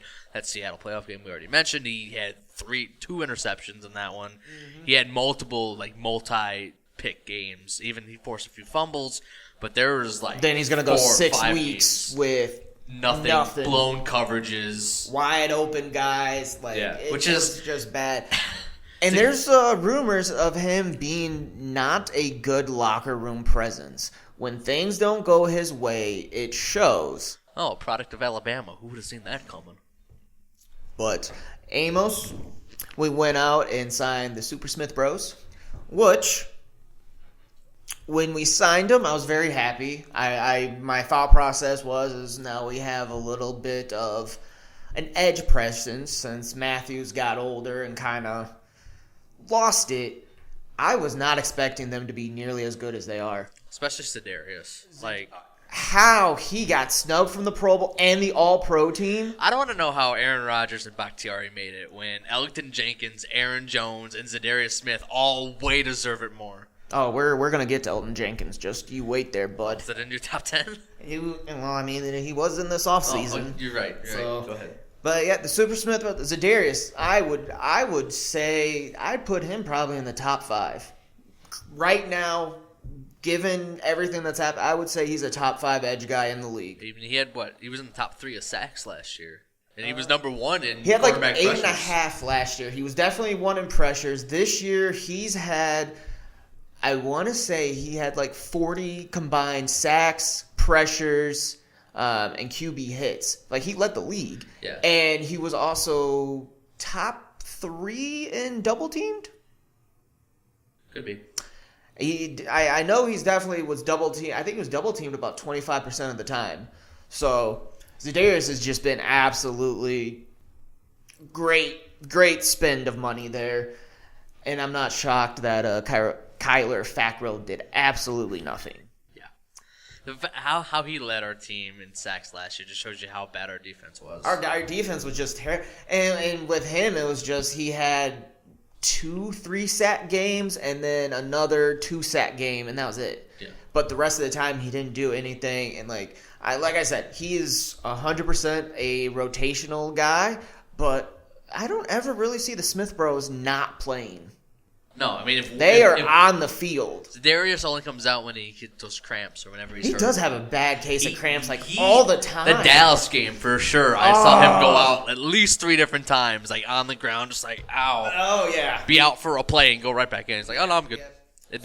Speaking of that Dallas game, that was probably one of his best games. The Minnesota game, for sure. Minnesota was absolutely domination. 7 tackles, 3 sacks, 3.5 TFLs. Absolute massacre. Approve. And then an underrating signing that I was not a fan of when they announced it because they gave him a shit ton of money. But Billy Turner has solidified that right side of the line. He's not pretty. His contract is definitely not pretty. So if he decides to regress and be trash, we're screwed for the next 4 years. But this is probably the best line we've had since the days of Clifton, Rivera, Wall, Flanagan, and Tauscher. But Billy Turner, definitely one of my favorite signings. And then the draft class was absolutely fantastic. We did draft Rashawn Gary, which the jury's still out on if he's going to be... He has improved quite a bit, but... What he has done, if you spread it out to a full season... It looks good, but no one could have expected the Smith Bros to be as good as they are. Yeah, I mean, Gary is Gary was invisible for like the first 4 or 5 games. He's been starting to make appearances. It's the last I want to say 3 or 4. He's gotten 2 sacks and like he's doing stuff. So I'm happy with that. Yeah, as long as you start seeing him, and they said he would be that. Going into the draft, I remember watching the draft. Like, this is a guy that's not going to produce right away, but if he's under the right system, he's an athletic freak. Like, yeah. He's in 270 pounds and ran a 4.5. Like, he's an absolute freak. But even right now, like, I still think I would have took somebody else. Like, the name that pops off in my head right now is DK Metcalf. He's killing it for Seattle. He's become their best receiver right now. He's 6'5", 240, and runs a 4.3 and has like a 48-inch vertical. You're telling me Rodgers wouldn't love that kind of weapon? Granted, we could not have seen the regression coming from Geronimo Allison. And we lost Equinemius in the preseason, which... I think he's going to do some good things for us if he gets a chance. I think Allison is probably on his way out. Yeah, I mean, he signed a 1-year extension, so he's out. I don't know what happened to MVS. I think he's going to be a situational type receiver, like maybe 4 or 5. The thing that just like upsets me about MVS is usually the long ball, he's got it. He's good. If it's like 15 yards or shorter, he's gonna drop it every time. And then even in the what's the Redskins game or the Bears game, or the first play of the game? Bears game. It's the Bears game. First play of the game, it's a touchdown, and it goes off his fingertips. It goes straight through his hands. Yeah, like, it's just like that's the ball that you're supposed to catch, and he dropped it. It's like. But yeah, over Gary, I think I would have took Metcalf because our receiving core is just. You saw what happened without Devontae. Yeah. Our best receivers were Jones and Jamal Williams. I am very pleasantly happy with Lazard. Lazard has come on tough. Full-blown believe he deserves at least the number 3 spot next year. Like, full-time. And I don't know why we don't give Kumaro a chance. Like, Rodgers said he likes him, and he's proven that when he's out there, he can make plays. The Oakland game. The Bears game is the one he had that other long, 50-yard. Mm-hmm. Yeah. I just don't see why he's not utilized more. Yeah. It just doesn't make any sense. Him and Robert Tonyan. I love me some Tonyan. I do love me some Tonyan. The only thing that I don't like about him is he's old. He's a converted wide receiver. He's going to be 27 next year, and he's only been playing the position for 2 years. But with him and Sternberger, who we're going to talk about here in just a second, I think we have a good 1-2 punch at tight end. Jimmy Graham needs to go. Yeah, we need to cut that salary cap free. He literally looks like he is running in quicksand. There is... Not to mention he is not sturdy. He has no balance. As soon as someone touches him, he's down. I know. It seems like every game there's at least 1 or 2 plays where he slips and falls. Yeah, slips and falls. If he catches the ball, as soon as someone touches him. There was, one play where he broke, 2 tackles. It was at home. Might have been the Carolina game. I'm thinking it was the Carolina game where he just, broke a couple tackles, but then somebody else came from the safety position and, just breathed on him and he fell over. Yep, he also goes straight out of bounds as soon as somebody's going towards him. You're a giant tight end. You're 6'5", what is he, 260 now? He's a big boy. He's a big boy. You should not be going down off of breath. You should be pushing guys off. You should be doing what Vernon Davis is still doing. Love Vernon Davis. I do wish we would have kept Jared Cook over him though. Jared Cook, even Richard Rodgers over Graham. Rodgers hasn't done anything. I don't. Not now, but for us, he was working. He was fine. I was about to say the Detroit Hail Mary game. I think that year he had a really good game there. He had a good game in the Bears game in Chicago that year. He had a good year that year. He was doing fine in 2015. And then Jared Cook in 2016. See how good he's doing with the Saints right now. He was still good with Oakland last year. He's their number 2 receiver right now. That's not saying much. The Saints, that's not saying much. Michael Thomas. It's Michael Thomas, and there's a big drop off, and there's everybody else. Sounds like us, except we don't have a tight end. Just our Jared Cook is our running backs. Pretty much. And granted, they have Alvin Kamara. Well, we also got Darnell Savage with, the 19th pick or something? Yeah, we traded up to get him, which is... I never heard of him until we drafted him. And from Maryland, right? From Maryland, of all places. And as soon as we drafted him, I'm like, who the hell is this guy?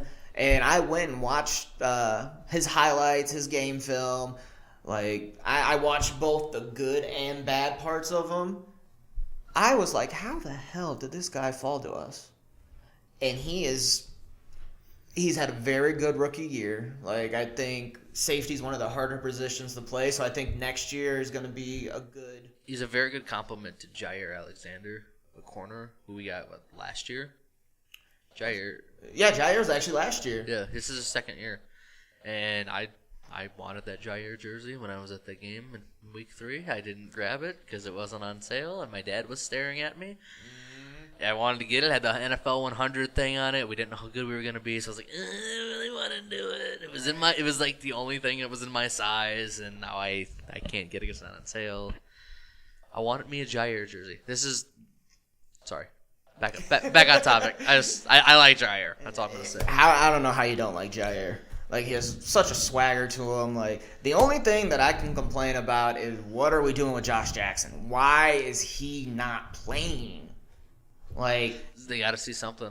Last year, his first game, he had that blocked punt and scored a touchdown. He is on special teams. That's the only thing he's playing. He should be playing. I don't see why we have guys like Tony Brown who just got cut. I don't even know any other quarterbacks. I do like Shandon Sullivan though, so I'm not going to complain too much.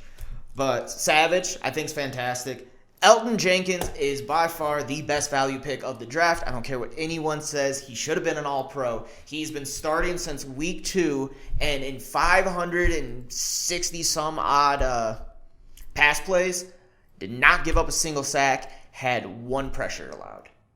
A rookie came in and absolutely dominated. Yeah. And he got no Pro Bowl, no All-Pro, nothing. People aren't even talking about about him other than Packer fans. Like, people are like, oh, are you talking about that Elgington Jenkins? The G is silent, guys. The G is silent. It's not really. It's Elgton, but man, it's pretty silent. But we got him in the second round, great value. Jay Sternberger, I had rated higher than the Iowa boys. I definitely thought he would be a better option than Fant and Hawkinson. Got hurt. First pass that he could have caught would have been a touchdown. He dropped it. That was a little rough. But that's the only throw that he's got. Yeah, I think that was his only target. I think another offseason working with Rodgers and at least getting some more first-team reps, I think he's going to end up being very good. And a very underwhelming pick for most people, but a pick that I really like was the 7th round, Ty Summers. The athletic linebacker from TCU has been a special teams ace. He led the team in special teams tackles. He's on punt kicks. Like, he is a do-all, go-for-it guy. He's super athletic. Like I said, it's one of those 7th round, throw it at the dartboard and kind of hope it sticks. But definitely like Summers. So number 7 is this past offseason. I think this is going to be a defining moment in the Packers because now we're focusing more on not just can Rodgers do it all, and we're trying to make it an even. We're trying to actually build something around Rodgers. And we signed free agents. Yeah. Instead of being like, Rodgers, just take us to the Super Bowl. Right. We're like, hey, we're going to take you to the Super Bowl this time. And I'm hoping that's what happens. We'll see. I assume against the Saints. We don't know yet. And once the playoffs ends and everyone has their draft picks and everything, we'll do a off-season preview and definitely probably do a mock draft and kind of get opinions and stuff. You can do that, and I'll just provide commentary. I don't know college football that well. Zach is... I have an issue with mock drafts. Like, I love drafting. Like, I was in 27 fantasy football leagues just because I like to draft. Jesus. I was in 2 and only paid attention to 1. I did get to my championship game, and I paid 1, and I won $50 for being in second. Nice! I forgot that it was paid out for first, second, third, and I was like, oh, cool. So, yeah, that's number 7. Right. So, we're actually already at an hour, so we need to make these next 7. These next 6.5 go pretty quickly. My number 7 is the Dez no catch game, just because it was the most back and forth home playoff game I've seen. I still just don't see how people think that was a catch. Look, I just don't see it. Live, I'll say live, I thought it was a catch. I even thought it was a touchdown. Live. Like, as the play was happening, I'm like, oh, God damn it, of course. I was at work, so I was watching on the NFL website where it doesn't show video, it just shows the play, and all of a sudden, Dez has a touchdown, and like 10 minutes later, Dez doesn't have a touchdown, and I was so confused. Yeah, I was watching, and like, went up for the ball, took 3 steps, fell to the end zone. But then it did pop loose when he hit the ground.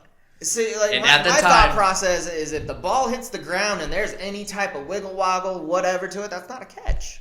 You have to maintain control. Yeah. But apparently now you can hit the ground and all that. As long as it doesn't like jar loose. Yeah, I don't know. I don't know what a catch is. Look, it was. I still say this, in my personal opinion, it was the right call of a bad rule. My time, because it didn't move that much. Like, it did pop free and like bounced up and then it regained control. But he regained control. Just like a fumble, the ground can't cause a fumble, but it can cause an incompletion. They're saying that he had control of it, and it's like, well, he didn't. Like, he was falling 1, 2, 3 steps. That's the Calvin Johnson rule in a nutshell. Granted, Calvin Johnson went up, fell with 2 feet, and then lost it and just stood up. Which, no, didn't he plant the ball down and stood up because that was a. That again is like I used the ball to get up because I had it in my hand. Like, it's not incomplete. Anyway, it was the same call essentially. The same rule is what caused that. And I mean, I don't know. I'm kind of glad that new rule exists because without that, Kevin King wouldn't have picked off Kirk Cousins in week 2. Because he like caught it and it hit the ground and then he stood up and then he just didn't have it. I was like, oh, that's an incomplete. But like, no, if offensive catches are that, then picks are that too. And I'm like, okay, cool. So it helped us this year. But no, there were so many back and forth plays. Like DeMarco Murray had a touchdown to take the lead before that. That Julius Peppers, the ageless one at the time, I love Julius when he was with us. How do you not love Julius? He came over and just punched the ball out. If he doesn't punch that ball out, DeMarco Murray's got nothing but green grass in front of him. Like he could have ran all the way to Milwaukee at the time because he was just nobody there. And Julius Peppers just gets his hands in there with a little peanut punch, jars it loose. Packers go down. They scored at least a field goal. I don't remember if they scored a touchdown. They took time off the clock. And to retake the lead, they want to be in the game-winning touchdown. Rodgers had another one of those perfect dart throws right in between like two defenders, right to I believe it was Richard Rodgers. I could be wrong, but I'm pretty sure it was. Dude, that man had a massive ass. Glad you're looking at their butts, but I mean, he has a tiny little head and just goddamn donkadonk. Anyway, the people that are still mad about that Dallas game was like, they should have called it, they should have won. It's like, okay, there was still like almost 2 minutes left on the clock. Yeah, I'm about to say, you give Rodgers that much time. Like, yeah, especially at home. And seeing what he did in Seattle just a week later with, less time on the clock, they were going to go down and get a field goal. They were only going to be up by a point. A point or two. They're either going to tie it or they were going to have just a point. If you go for two, then you're only up by 2. So Rodgers would have won that game. That's why it's number 7, because it was a good playoff game. It was a good game. It was another one that was like, hey, Packers. I just don't like the fact that 5 years later we're still talking about. Yeah, like, end it. It's done. Yeah. It's over. All right, number 6. Number 6 for me is the 2015 draft. Okay. This is where I can see the downfall of the McCarthy-Thompson era. For those who don't know, not a single player from that draft made it through their rookie contracts with us. We traded our first-round pick after 2 years to Cleveland for basically bits and pieces. Who was that? Demarius Randall. Oh, yeah. That's because he was a cancer. Oh, he was terrible. And he's a cancer in fucking Cleveland, too. So. Yep, he's on his way out of Cleveland. Yeah.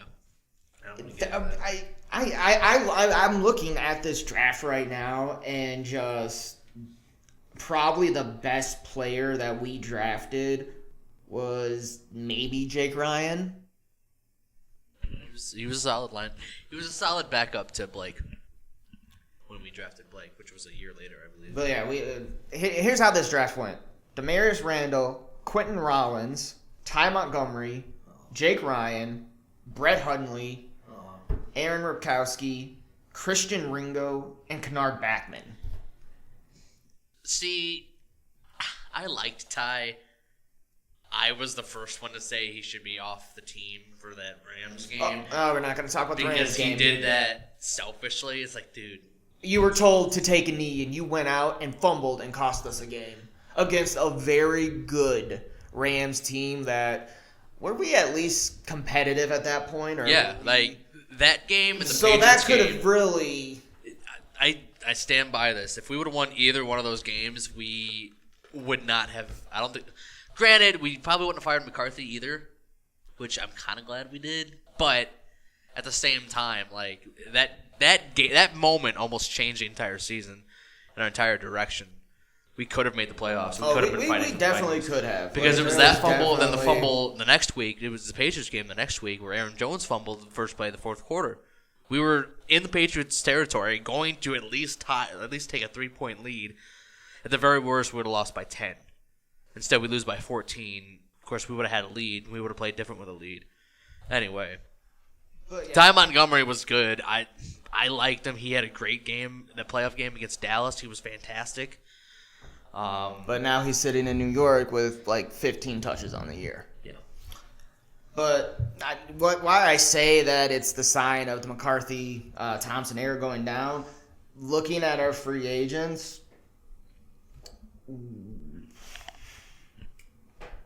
The best thing we did was re-sign Bulaga, Cobb, and Kuhn. Yeah, that Cobb one has really worked out for us. Yeah, like that was the year where McCarthy and Thompson's draft, stash, let them walk thing was. That's when everyone was like, okay, no, this is when we need to start signing free agents.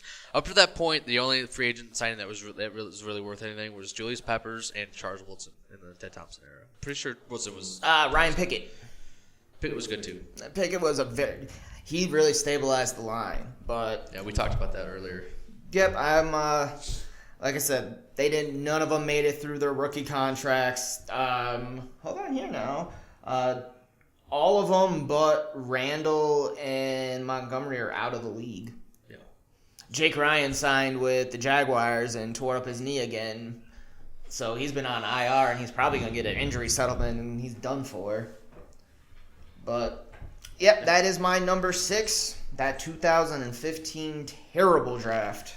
All right, well, my number 6 is fitting because it's 2016 season, more specifically, the running of the table. Like, I have some notes here. I have to find them, but I know it was after the Redskins game. They were sitting at 4-6 after I believe it was a Monday night, it could have been Sunday night game against Kirk Cousins and the Redskins. He actually won a primetime game. Well, it wasn't Monday night then. It had to be Sunday night because he's 0-9 Monday Night Football. Thank you, Kirk Cousins, for sucking. But Aaron Rodgers. You like that? Aaron Rodgers, after the game, in a post-game press conference in the locker room, was like, "No, I think we can run the table. I really do. We have the pieces in place to do it. We just need to put our heads together and do it." And 2016 was a weird year. Like, they lost a couple of games big. We started out 4-2, and then we lost the next 4 to Atlanta, Indianapolis, Tennessee, and then we got handed to us by we got the Titans and the Redskins beat us both by over 20. One of those losses was to Dallas at home, which is like the only time Dallas has beaten us. Dallas, we lost 30-16. We started the season 4-2, and our 2 losses were to Minneapolis and Dallas, and then I don't know what happened. The Vikings? Yeah. Minneapolis. That's what I said. Minnesota. Oh. They're not the Minneapolis Vikings. The 31-26 loss to Indianapolis just didn't start out well. I know because I was there. Oh, yeah, that's your fault. Yeah, that is my fault. Hey, we won the last 2 games. Well, I am 2-1. 2-0-1 in the last 3 games I've gone to. But Indianapolis game started off poorly because it was a kickoff return, the opening kickoff for a touchdown. And me and my brother were sitting there like, that was just a practice, right? We could kick that again, right? Give me. No, but that did have a highlight catch by Jordy Nelson, who I don't know how that, like, live I was like, oh, that was a bad throw, and all of a sudden he comes up with the football. I'm like, oh my god, he like took it away from the Indianapolis player. Is it just me, or does this seem like every year our last 3 games are divisional games? Oh yeah, I know the last game of the year is always supposed to be divisional, so that way people don't sit and there's at least something to play for. But it just seems like every year our last 3 games are against the Bears, Vikings, and Lions in some sort of combination. Yeah. Anyway, back to the 2016 season. They came back home, I believe. No, they were on the road on Monday night against the Eagles. Correct. Where Devontae Adams started picking things up again. We're like, okay, he's going to be the next number 1. He had a terrific catch over defender for a win in that one. We came back home in a snowy-filled Lambeau against Houston. Beat them soundly. It wasn't soundly. Well, it was close. It was closer than what it should have been. It didn't see at any point in that game. It never felt like it was out of hand, though. I always felt like, okay, we're in control. Like, I'm not gonna say it's over, but it's like I'm comfortable. And then what was the next game? Seattle. Oh yeah, that was the one everyone was like, this is the game they're gonna lose. They're gonna lose any of them. It's gonna be that one, and we destroyed them. 38-10. Russell Wilson's worst game since that NFC Championship game that we've talked about way too many times. Yeah, we're just not. My favorite play of that game, apart from the first touchdown, which was Devontae Adams on the 3rd down, was I think the pretty much clinching touchdown, the dagger, where it was just a run to the left, but Devontae Adams was just bullying Richard Sherman, blocking, just like, get out of the way. Kept pushing him down. Richard Sherman get back up. Adams just pushed him down again. Got up one more time and just pushed him away. It's like, no, get out of here. I just looked up Russell Wilson's stat line for that game. Yeah, he had 5 picks. 22 of 39 for 240, a TD, and 5 interceptions. 5 That interceptions. easily has to be his worst game ever. Yeah. And that was at a time like where Seattle, they haven't missed the playoffs since Russell Wilson came to the Seahawks. And that was like, okay, like, they're fresh off of, well, not fresh off, but a year removed from a back-to-back Super Bowl, appearances. And they're like, yeah, they're probably going to be good again. And we just made them look silly. Oh, this is the Christine Michael era. I forgot about him. Yeah, where we picked him up, and he was actually pretty good for us. And then we just didn't resign him. And now he's not in the league. And then after that, I believe we went to Chicago after that. Mm-hmm. In a game. And nearly blew it. Yeah, we had a 27-10 lead. In the fourth quarter. In the fourth quarter. They stormed back to tie it at 27-all. But the next drive, the Bears, for some reason, forgot about Jordy Nelson. Maybe they were more concerned about Cobb because he was still on the team that year, I believe. Yeah. This is his first year not on the team. Forgot about, I guess they were like triple teaming Cobb, the Bear killer, because Jordy Nelson just like got open way down the field in field goal range. Packers went down, spiked it. 2 seconds left. Crosby with the game winning field Crosby, goal. 32 yards. Week 16, Minnesota Vikings came back to town with a completely different game from Week 2. Granted, they opened their stadium in Week 2, their new one, their gorgeous U.S. Bank Stadium that I want to see. I want to go to a game there. I don't even care if it's a Packer game. The Sam Bradford-led Vikings. Yeah, that was Sam Bradford. That's right. Adam Thielen made our DBs 12 receptions, 200 yards, and 2 TDs. You're always going to be guaranteed at least either Thielen or Diggs are going to kill us. See, Thielen's going to get receptions. Diggs is going to be like 3 catches for 150 yards and 2 TDs or something like that. Yeah, except for that last game against them, because Thielen didn't even have a catch. But we beat them soundly, 38-25. I mean, Vikings, they had so many injuries on defense by that point. Offense was still the same. Dalvin Cook got injured. That was his rookie season, right? And he got injured that year.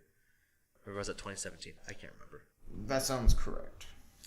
But we beat them soundly. And then we traveled to Detroit. And luckily, the Redskins lost earlier in the day, which clinched a playoff spot for the Packers. But the Lions, for whatever reason, were the NFC North leaders heading into that game. And they could have won the NFC North had they beat the Packers. And of course, that was the Geronimo Allison breakout game. He had like 2 touchdowns. I think 2 touchdowns. I know he had at least one. Just one. 4 receptions, 91 yards. The 91 yards and a touchdown. Like, that's pretty good for a rookie. Undrafted rookie out of Illinois. Rookie. Yeah, and I was like, oh, this guy's going to be pretty good. And then he actually did pretty well I believe in the playoffs. Can't remember. I know the next year he did well without. We've been severely honeypotted by Geronimo Allison. Yeah. But anyway, yeah, we won the NFC North because the Lions, they got a Hail Mary at the end of the game and then got the onside kick, but it was still out of. No, we got the onside kick. I was still having PTSD. I was like, oh, it was only 2 years ago. And then we got it. I was like, okay, never mind. It's fine. And then we were home against the Giants, which I'll talk about a little bit later because there's a certain play that I have higher in the list. Robbie Gould played for the Giants. What? Robbie Gould played for the Giants. Did you put the Giants that year? Yeah. I thought they traded him 2 49ers. That's weird. Nope, he was in Chicago for the 10 years, signed for the Giants, and then that's when he went to San Francisco, was after this year. Oh. I did not know that at all. Oh, no wonder they had mostly field goals in that game because he's the best. He's still one of the best kickers. Yeah, in the wake of Josh Brown's domestic abuse investigation, Gould was signed by the Giants on October 20th, and he went 10 for 10 on field goals. Wow. In that Giants wild card game, Cobb had 3 touchdowns, one of which I'll get to a little bit later. Wound up going to Dallas, and I'll also get to this game a little bit later, but they won that one only to get destroyed by the Atlanta Falcons, who rightly probably should have destroyed us. We got lucky to get to that NFC Championship game. And that offense was nasty. It was disgusting, and they beat us 44-21. Most of those points were scored in the first 3 quarters for the Falcons. I think the Packers scored like 2 of their touchdowns in the fourth quarter just to try and get close. Like It was Julio Jones, 24-0 at halftime. Yeah. And then it ended up being 44-21 at the end. our first. Yeah, they got another touchdown from Julio, like right at the beginning of. Yeah, it was like a nasty 31 long. nothing. Yeah. It was 31-0. We managed to. The closest we got was 37-15. Yeah, and they made it to the Super Bowl and had an even more embarrassing loss. See what you get when you beat the Packers? You lose in the Super Bowl. Remember that, Seattle. Remember that, New Orleans and San Francisco. I said don't get San Francisco. I hope Seattle kind of upsets them if they beat the Eagles tomorrow. Anyway, that's my number 6, running of the tables. It was fantastic. Great season. Great season. Number 5, we got to speed this thing up. All right, here's some PTSD, boys. Oh, my God. The 2010 wild card game. Oh, 2009 season, 2010. That was a crazy game. Basically, Cardinal the playoff no defense game. and the Until the last. We're not. We got to talk about So the big one, the big 2 was in overtime. We got the ball first, and the play before the Dansby interception fumble thing you want to call it, it was a helmet-to-helmet hit on Rodgers. No call. And then on the fumble interception thing, it was a massive face mask. hand to the face for sure. Even Joe Buck, who's pretty I wouldn't say anti-Packers, but he definitely doesn't root for the Packers. Said Rodgers gets their hands to the face and the ball's out and the Cardinals win it. It's like, yeah. I mean, it's just those 2 plays. Like, they're blatant and obvious that it was a helmet to helmet and then the hands to the face. And that's the highest scoring game in playoff history. Oh, yeah. Still 51 to this to 45. Day, still to this day. Not game overall, but playoff game. Rodgers had 423 yards and 4 TDs. Jermichael Finley had 159 yards, and Greg Jennings had 130. But our defense just didn't do anything like that whole game. Like that's. Yeah. I mean, that's all I can say about it. It's just those 2 plays probably are pretty still talked about. Like, those are some 2 big no calls. I always remember the NFL Films image of Mike McCarthy dropping to his knees when they run that in. It's like the one defensive play of the entire game ends it. It was crazy. It was bad. We just don't have luck against the Cardinals in the playoffs. I don't ever want to go there again. Well, you're going to hear more about it soon. All right, well, my number 5 is I'd name the comeback of the century. Wasn't really our best comeback, but it was our centennial year. It was our 100th season. This was last season. We opened the Pomp and Circumstance on Sunday Night Football at home against the arch rival Chicago Bears. The Bears who were coming into the season with a new head coach in Matt Nagy.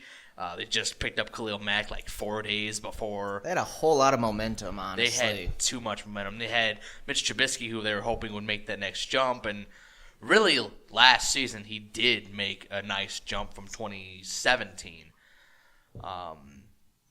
And the Packers had Aaron Rodgers back after being hurt for most of the season the year before. Thanks to Anthony Barr and his injuring ways. Dick ways. Yeah. So the Packers were hoping to restart their dominance of the NFC North. Didn't exactly start out that way. Rodgers and the Packers offense were just non-existent for the first quarter. That's what it sounded like. And then Rodgers gets hurt.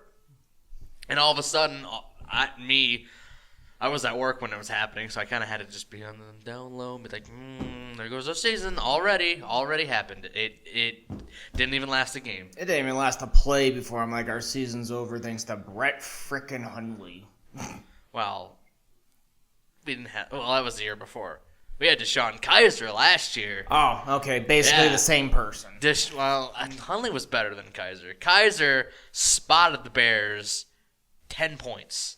They were already up 7. He spotted them a fumble on our own end. I think he was about to push it in.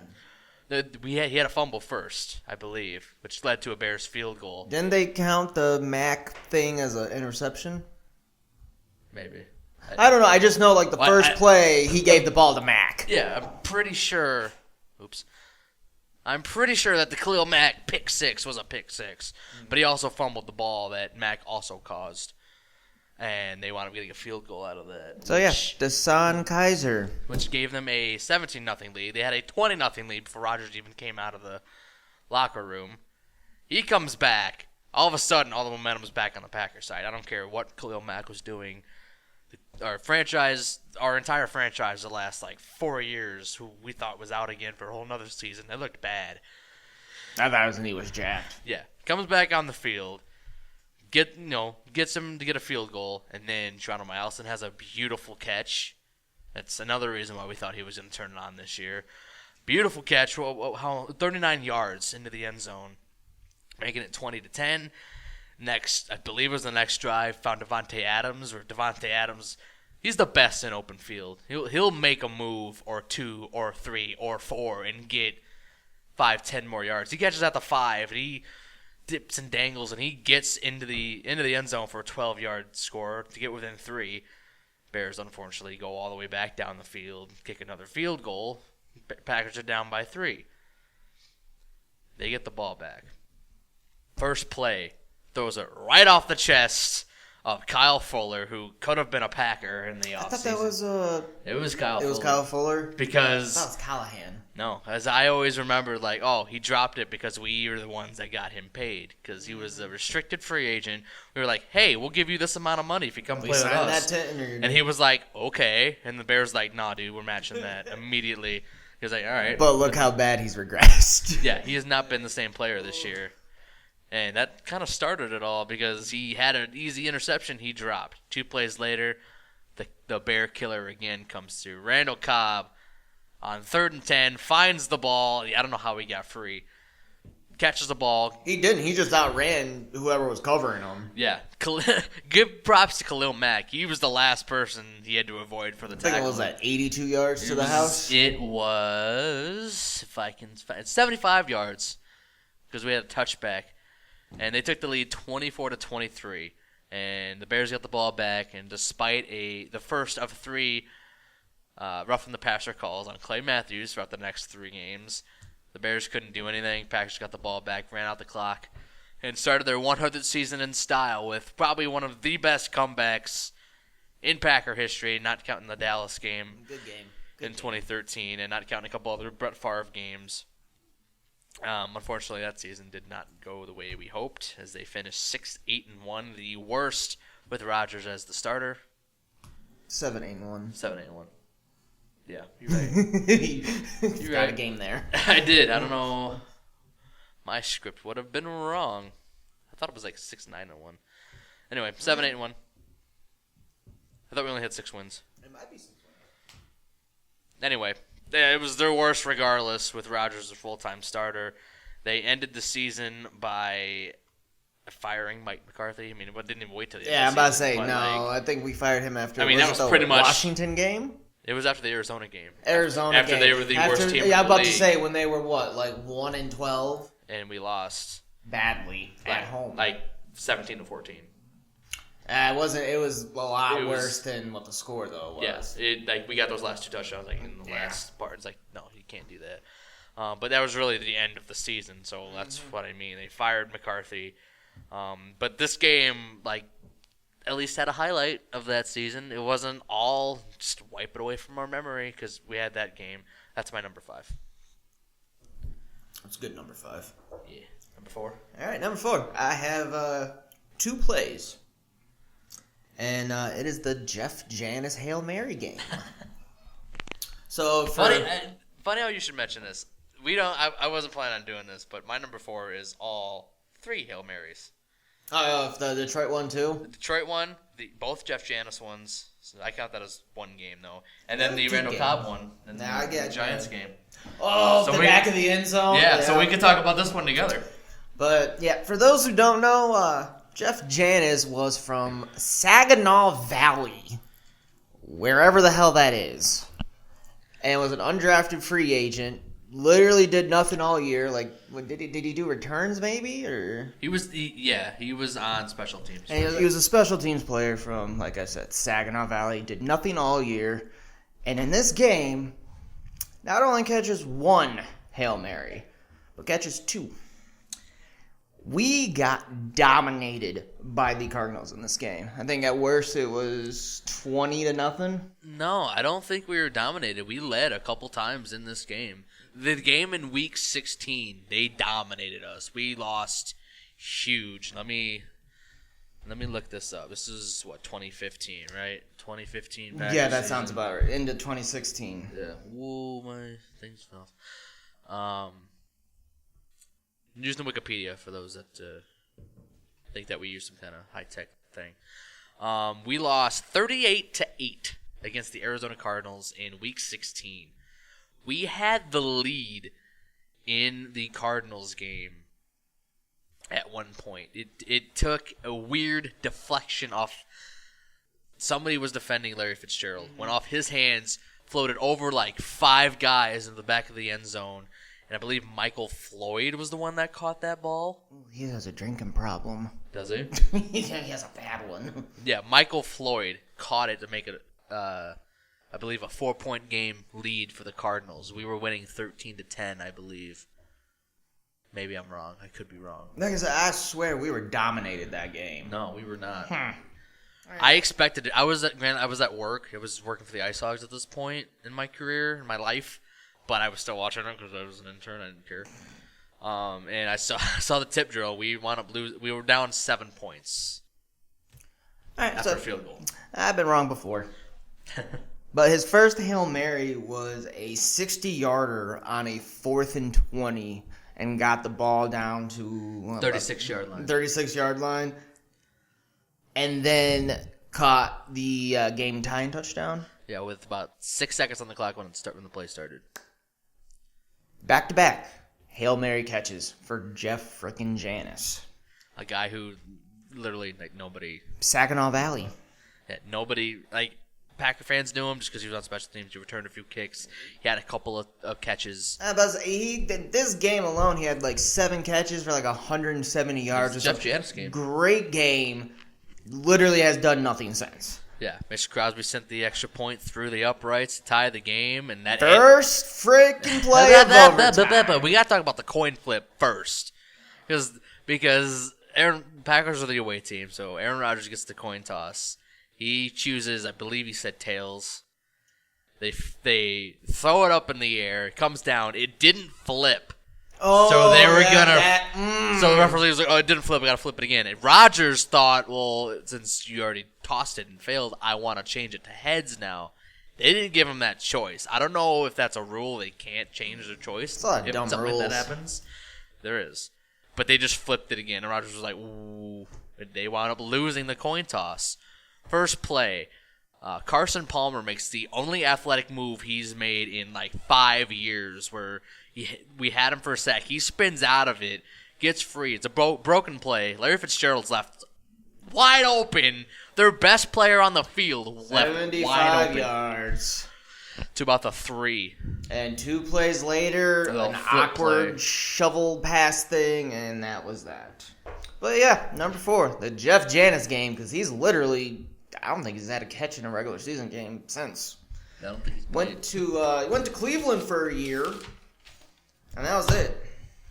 Yeah. Well, to piggyback off of that, the first Hail Mary, since we're talking about number 4s, my number 4s were all 4 Hail Marys, like we said.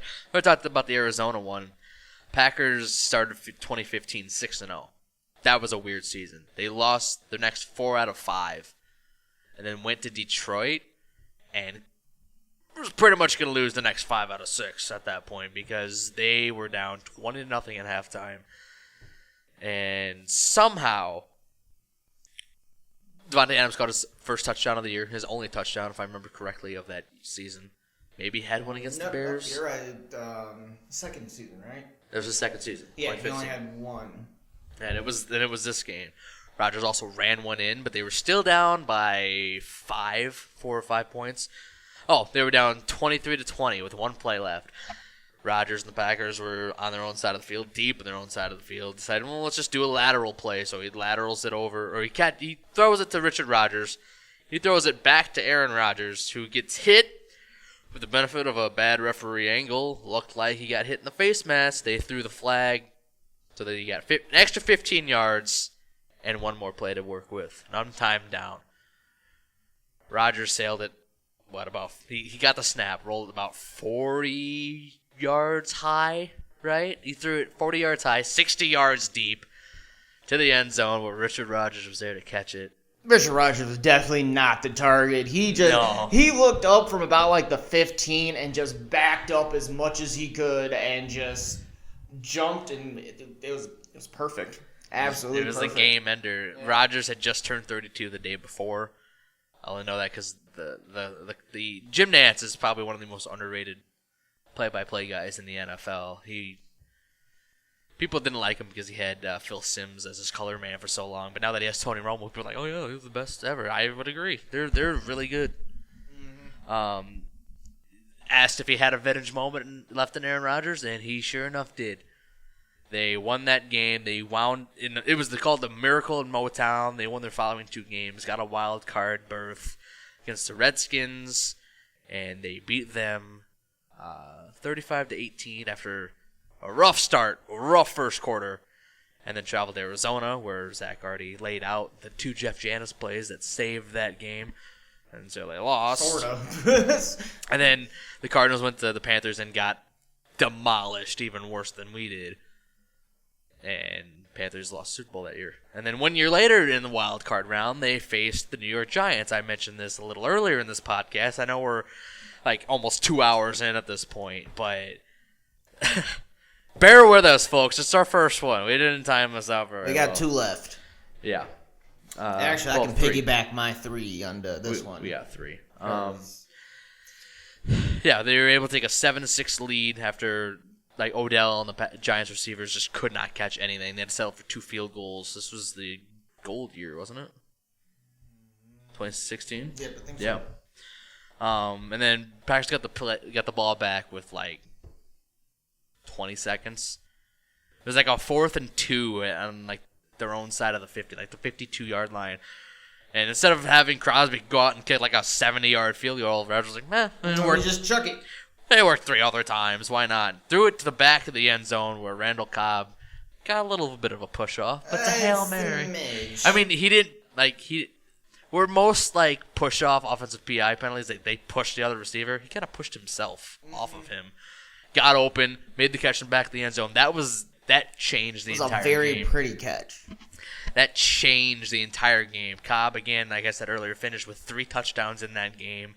They wound up winning. They took a 14-6 lead. They never looked back. I don't have the numbers in front of me, but just like 4 really Hail Marys in a year and a week was ridiculous. You forgot one. Did I? Mm-hmm. I didn't forget no Hail Mary. Yes, you did. Did I? Mm-hmm. Tell me. My number 3. Rodgers to Cobb for the NFC North title. That is not a Hail Mary. That is a Hail. No, he was open. Hail Mary is like just chucking it. That is also my number 3. So we're still getting to the same page now. So just to get a little background here, this was the year that Rodgers got hurt. Yes, the first time. The first time. Against the Bears. Shea McClellan of all people. Oh, God. I remember when they drafted him, and I was so mad. I'm like, I wanted us to draft him, and he turned out to be a bust. Bust and a half. Wow. But, hey, they got one good play out of him where they broke Aaron Rodgers' collarbone. Yeah. So Rodgers missed 7 games, and in those 7 games, we went 2-4-1. Yeah, 2 of those wins. I'll get to one of them in the next number. He managed to come back week 17 in Chicago, winner take all. The drive started on 13. It was a 4th and 8 at about. There were 3 4th down plays in that drive. Drive, like I remember the last one because what it was is it was a 48-yard bomb to Randall Cobb. And the only reason he was able to get that ball off was John Kuhn blocking took Julius Peppers. Absolutely just demolished him just enough to let Rodgers have enough time and caught Cobb in stride. It was beautiful. Chris Conte bid on the first down mark. Oh, yeah. Like, there's no way they're going to throw it to the end zone. They just want to get the first down. And no. Chris Conte's probably the worst safety in the history of safety. He even picked off Rodgers earlier in that game. That's the craziest thing. 48 yards to the house, left him with 13 seconds. And into the playoffs we go, and Kings of the North yet again. Yeah, but that game was also back and forth. The Bears and Packers were trading blows. There was, the first touchdown for the Packers wound up coming from Jarrett Boykin of all people. Fucking Jarrett Boykin. I was mad when we let him walk, and God, he had 10 catches for Carolina, and that's it. Yeah, Julius Peppers hit the ball out of Aaron Rodgers' hand, and Rodgers just threw it forward. Everyone on the field, except for Aaron Rodgers, thought it was an incomplete pass. Jared Boykin just kind of fumbled it around, just kind of picked it up, where's the ref? I'm going to hand it to him. Rodgers was like, dude, go. Just run, because I know it's not in my hand. And the whole sideline's yelling at him to run. He's like, what? Oh. And he ran to the end zone, kind of haphazardly, and the refs were like, touchdown. And the Bears fans, I just remember, they're just booing from, oh, it was fantastic. But there's also a really good catch by Andrew Corliss where it went off through the hands of Chris Conte. It hit him in the chest, went right to Corliss, and he caught it on the ground. Chris freaking Conte. Which led to that Lacey touchdown that Rodgers was blocking him for. But there was a really beautiful catch by Brandon Marshall, and I want to say it. I don't like Brandon Marshall, but he found the ball. He was looking back at Jay Cutler, spun around off I think Tremont, and then looked back for it, back shoulder, and caught it. That's how they took the lead before the Packers finally won the game for that God touchdown. But it was just such a back-and-forth game for the NFC North. The Bears got demolished by the Eagles the week before to even set this up. Mm-hmm. And you fail to mention that Cobb was hurt until that game, too. He got hurt in the Baltimore Ravens game. What was it? I had it in my notes. I have a lot of stuff in there. Right. Week 6. It was a week 6 leg injury, and he was out until week 17. And he had 2 touchdowns in that game. Oh, yep. It was in Baltimore, and he got carted off, and he came back for that game too. He wound up finishing with 2 touchdowns, just like Rodgers. And dude, it's up there for moment of the. Play of the year or play of the decade. I would say that play if it wasn't for one in Dallas. There's one in Dallas I would say is better than that one. That is my number 2. My number 2 is every game. Dallas game. It's every game in Dallas. Games are. I can't even argue with that one. When we play Dallas, it's normally a good game, except this year. This year we fucking dominated them. We dominated them. I put it in here too. But every game in Arlington, Texas, Dallas, quote unquote. First game we played there was the Super Bowl. Mm-hmm. We won that one. And then we went there in 2013 when Rodgers was hurt. This is the same season, mind you, that we just talked about the ending. Matt Flynn is making his second start. We're coming off a tie against the Vikings after Scott Tolzien got us nothing, and Matt Flynn just got us back in the game to at least get a tie. Didn't we tie the Vikings twice this decade? Yeah, we tied them that year, and we tied them in last year. Who else did we tie?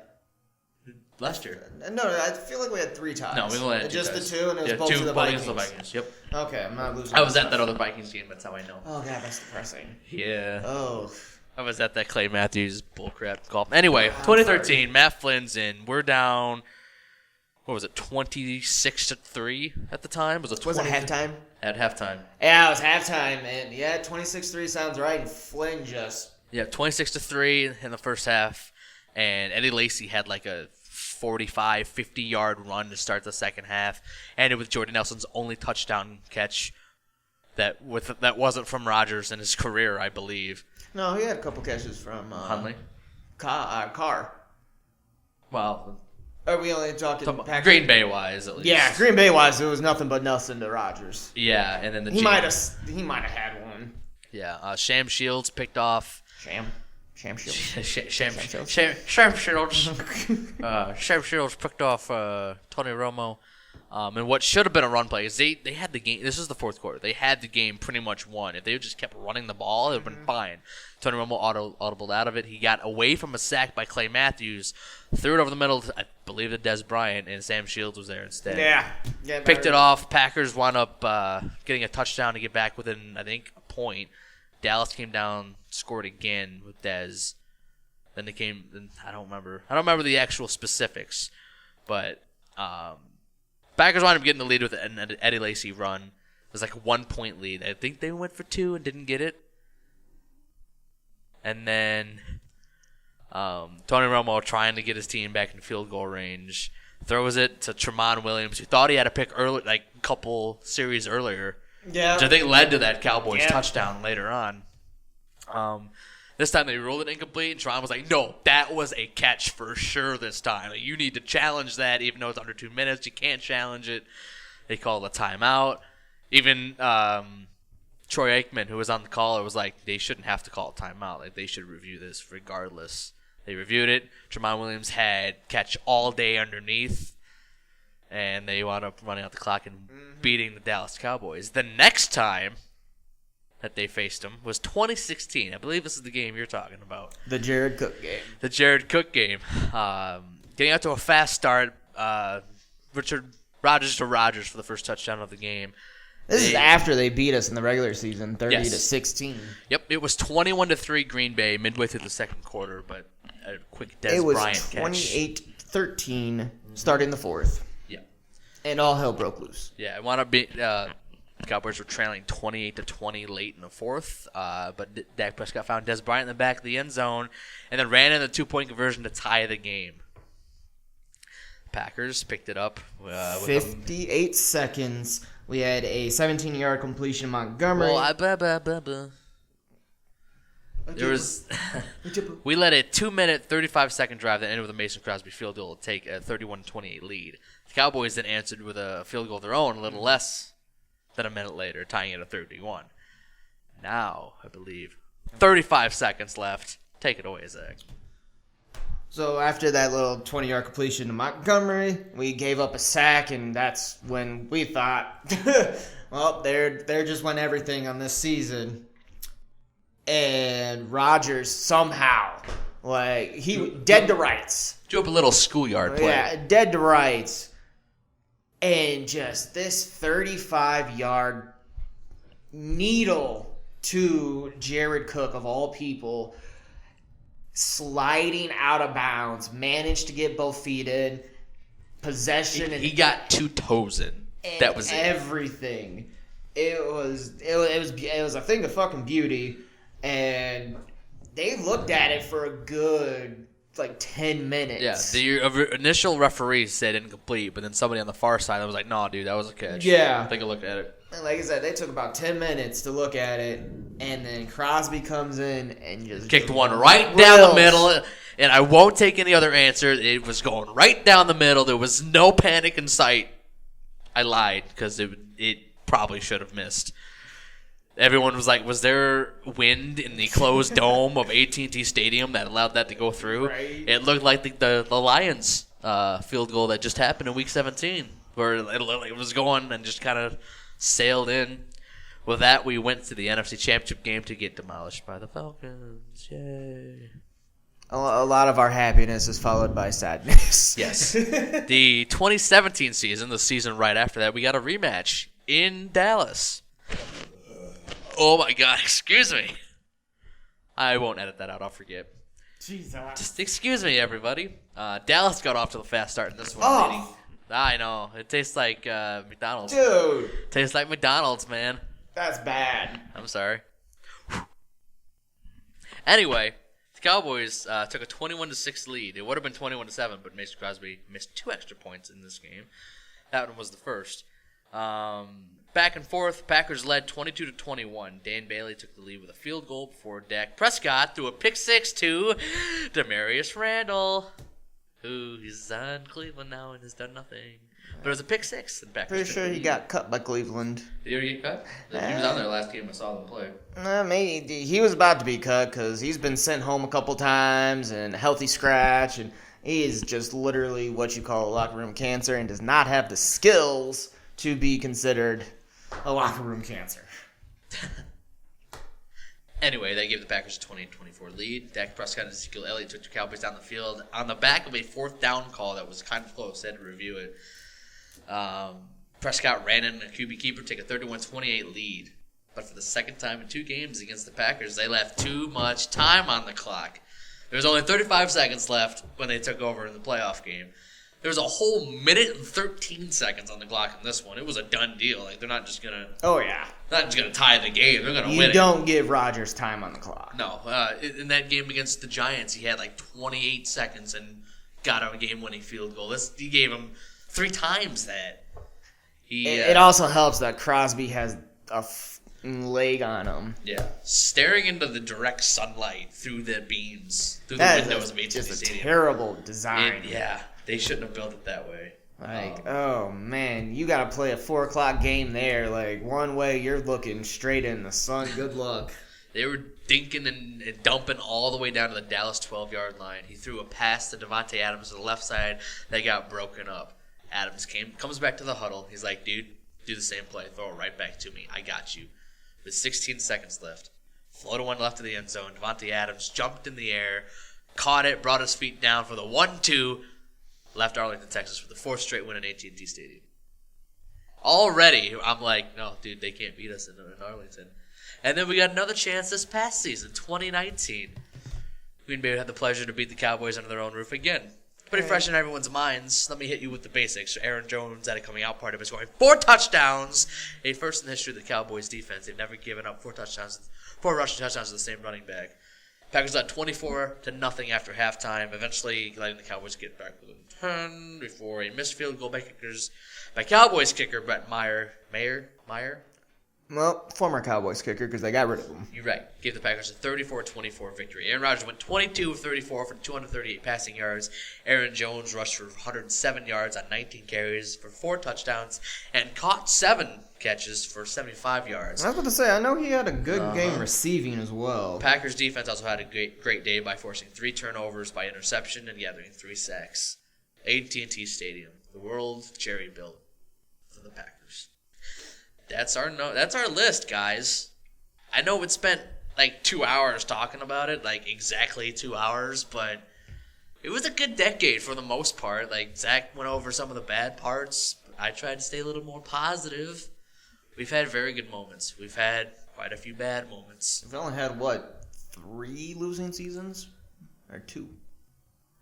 1 in the past decade. It was last year. No, we were back-to-back under 500s. Was that the Hunley year? I know 2013 we were 8-7-1. 10. Yeah, I'm pretty sure last year and the year before we were under 500. Let's find out, shall we? We have the power of technology. Yeah, we went 7-9. So even then, like, that's still... Yeah, like we haven't been Browns bad. Yeah, we haven't been 2-14. So that's gonna be a rough year when that happens. As soon as Aaron Rodgers retires, man, we're gonna be screwed for a while. Hey, if we can draft a quarterback to sit behind him for a year or 2, I'd be more comfortable than this year, next whoever year. that tells. I don't even know who our backup is. It's Tim Boyle. He was better than Kaiser. That's not saying much. But yeah, so that is our list. If you guys have a different list, let us know. I don't know where this is going to be posted. Probably my SoundCloud for now. Hopefully we get a website soon. Let me know what your guys' picks are. We don't have time for the WWE stuff. We'll do little side mini podcasts, additional like DLC content. Ooh. DLC. Yeah. With our WWE picks of the year. That's going to be $4.99. We should charge for it. If you guys want to hear our opinions, go ahead. But this is the ZB&J podcast. I'm Jay. I'm Zeke. And we'll catch you guys next time.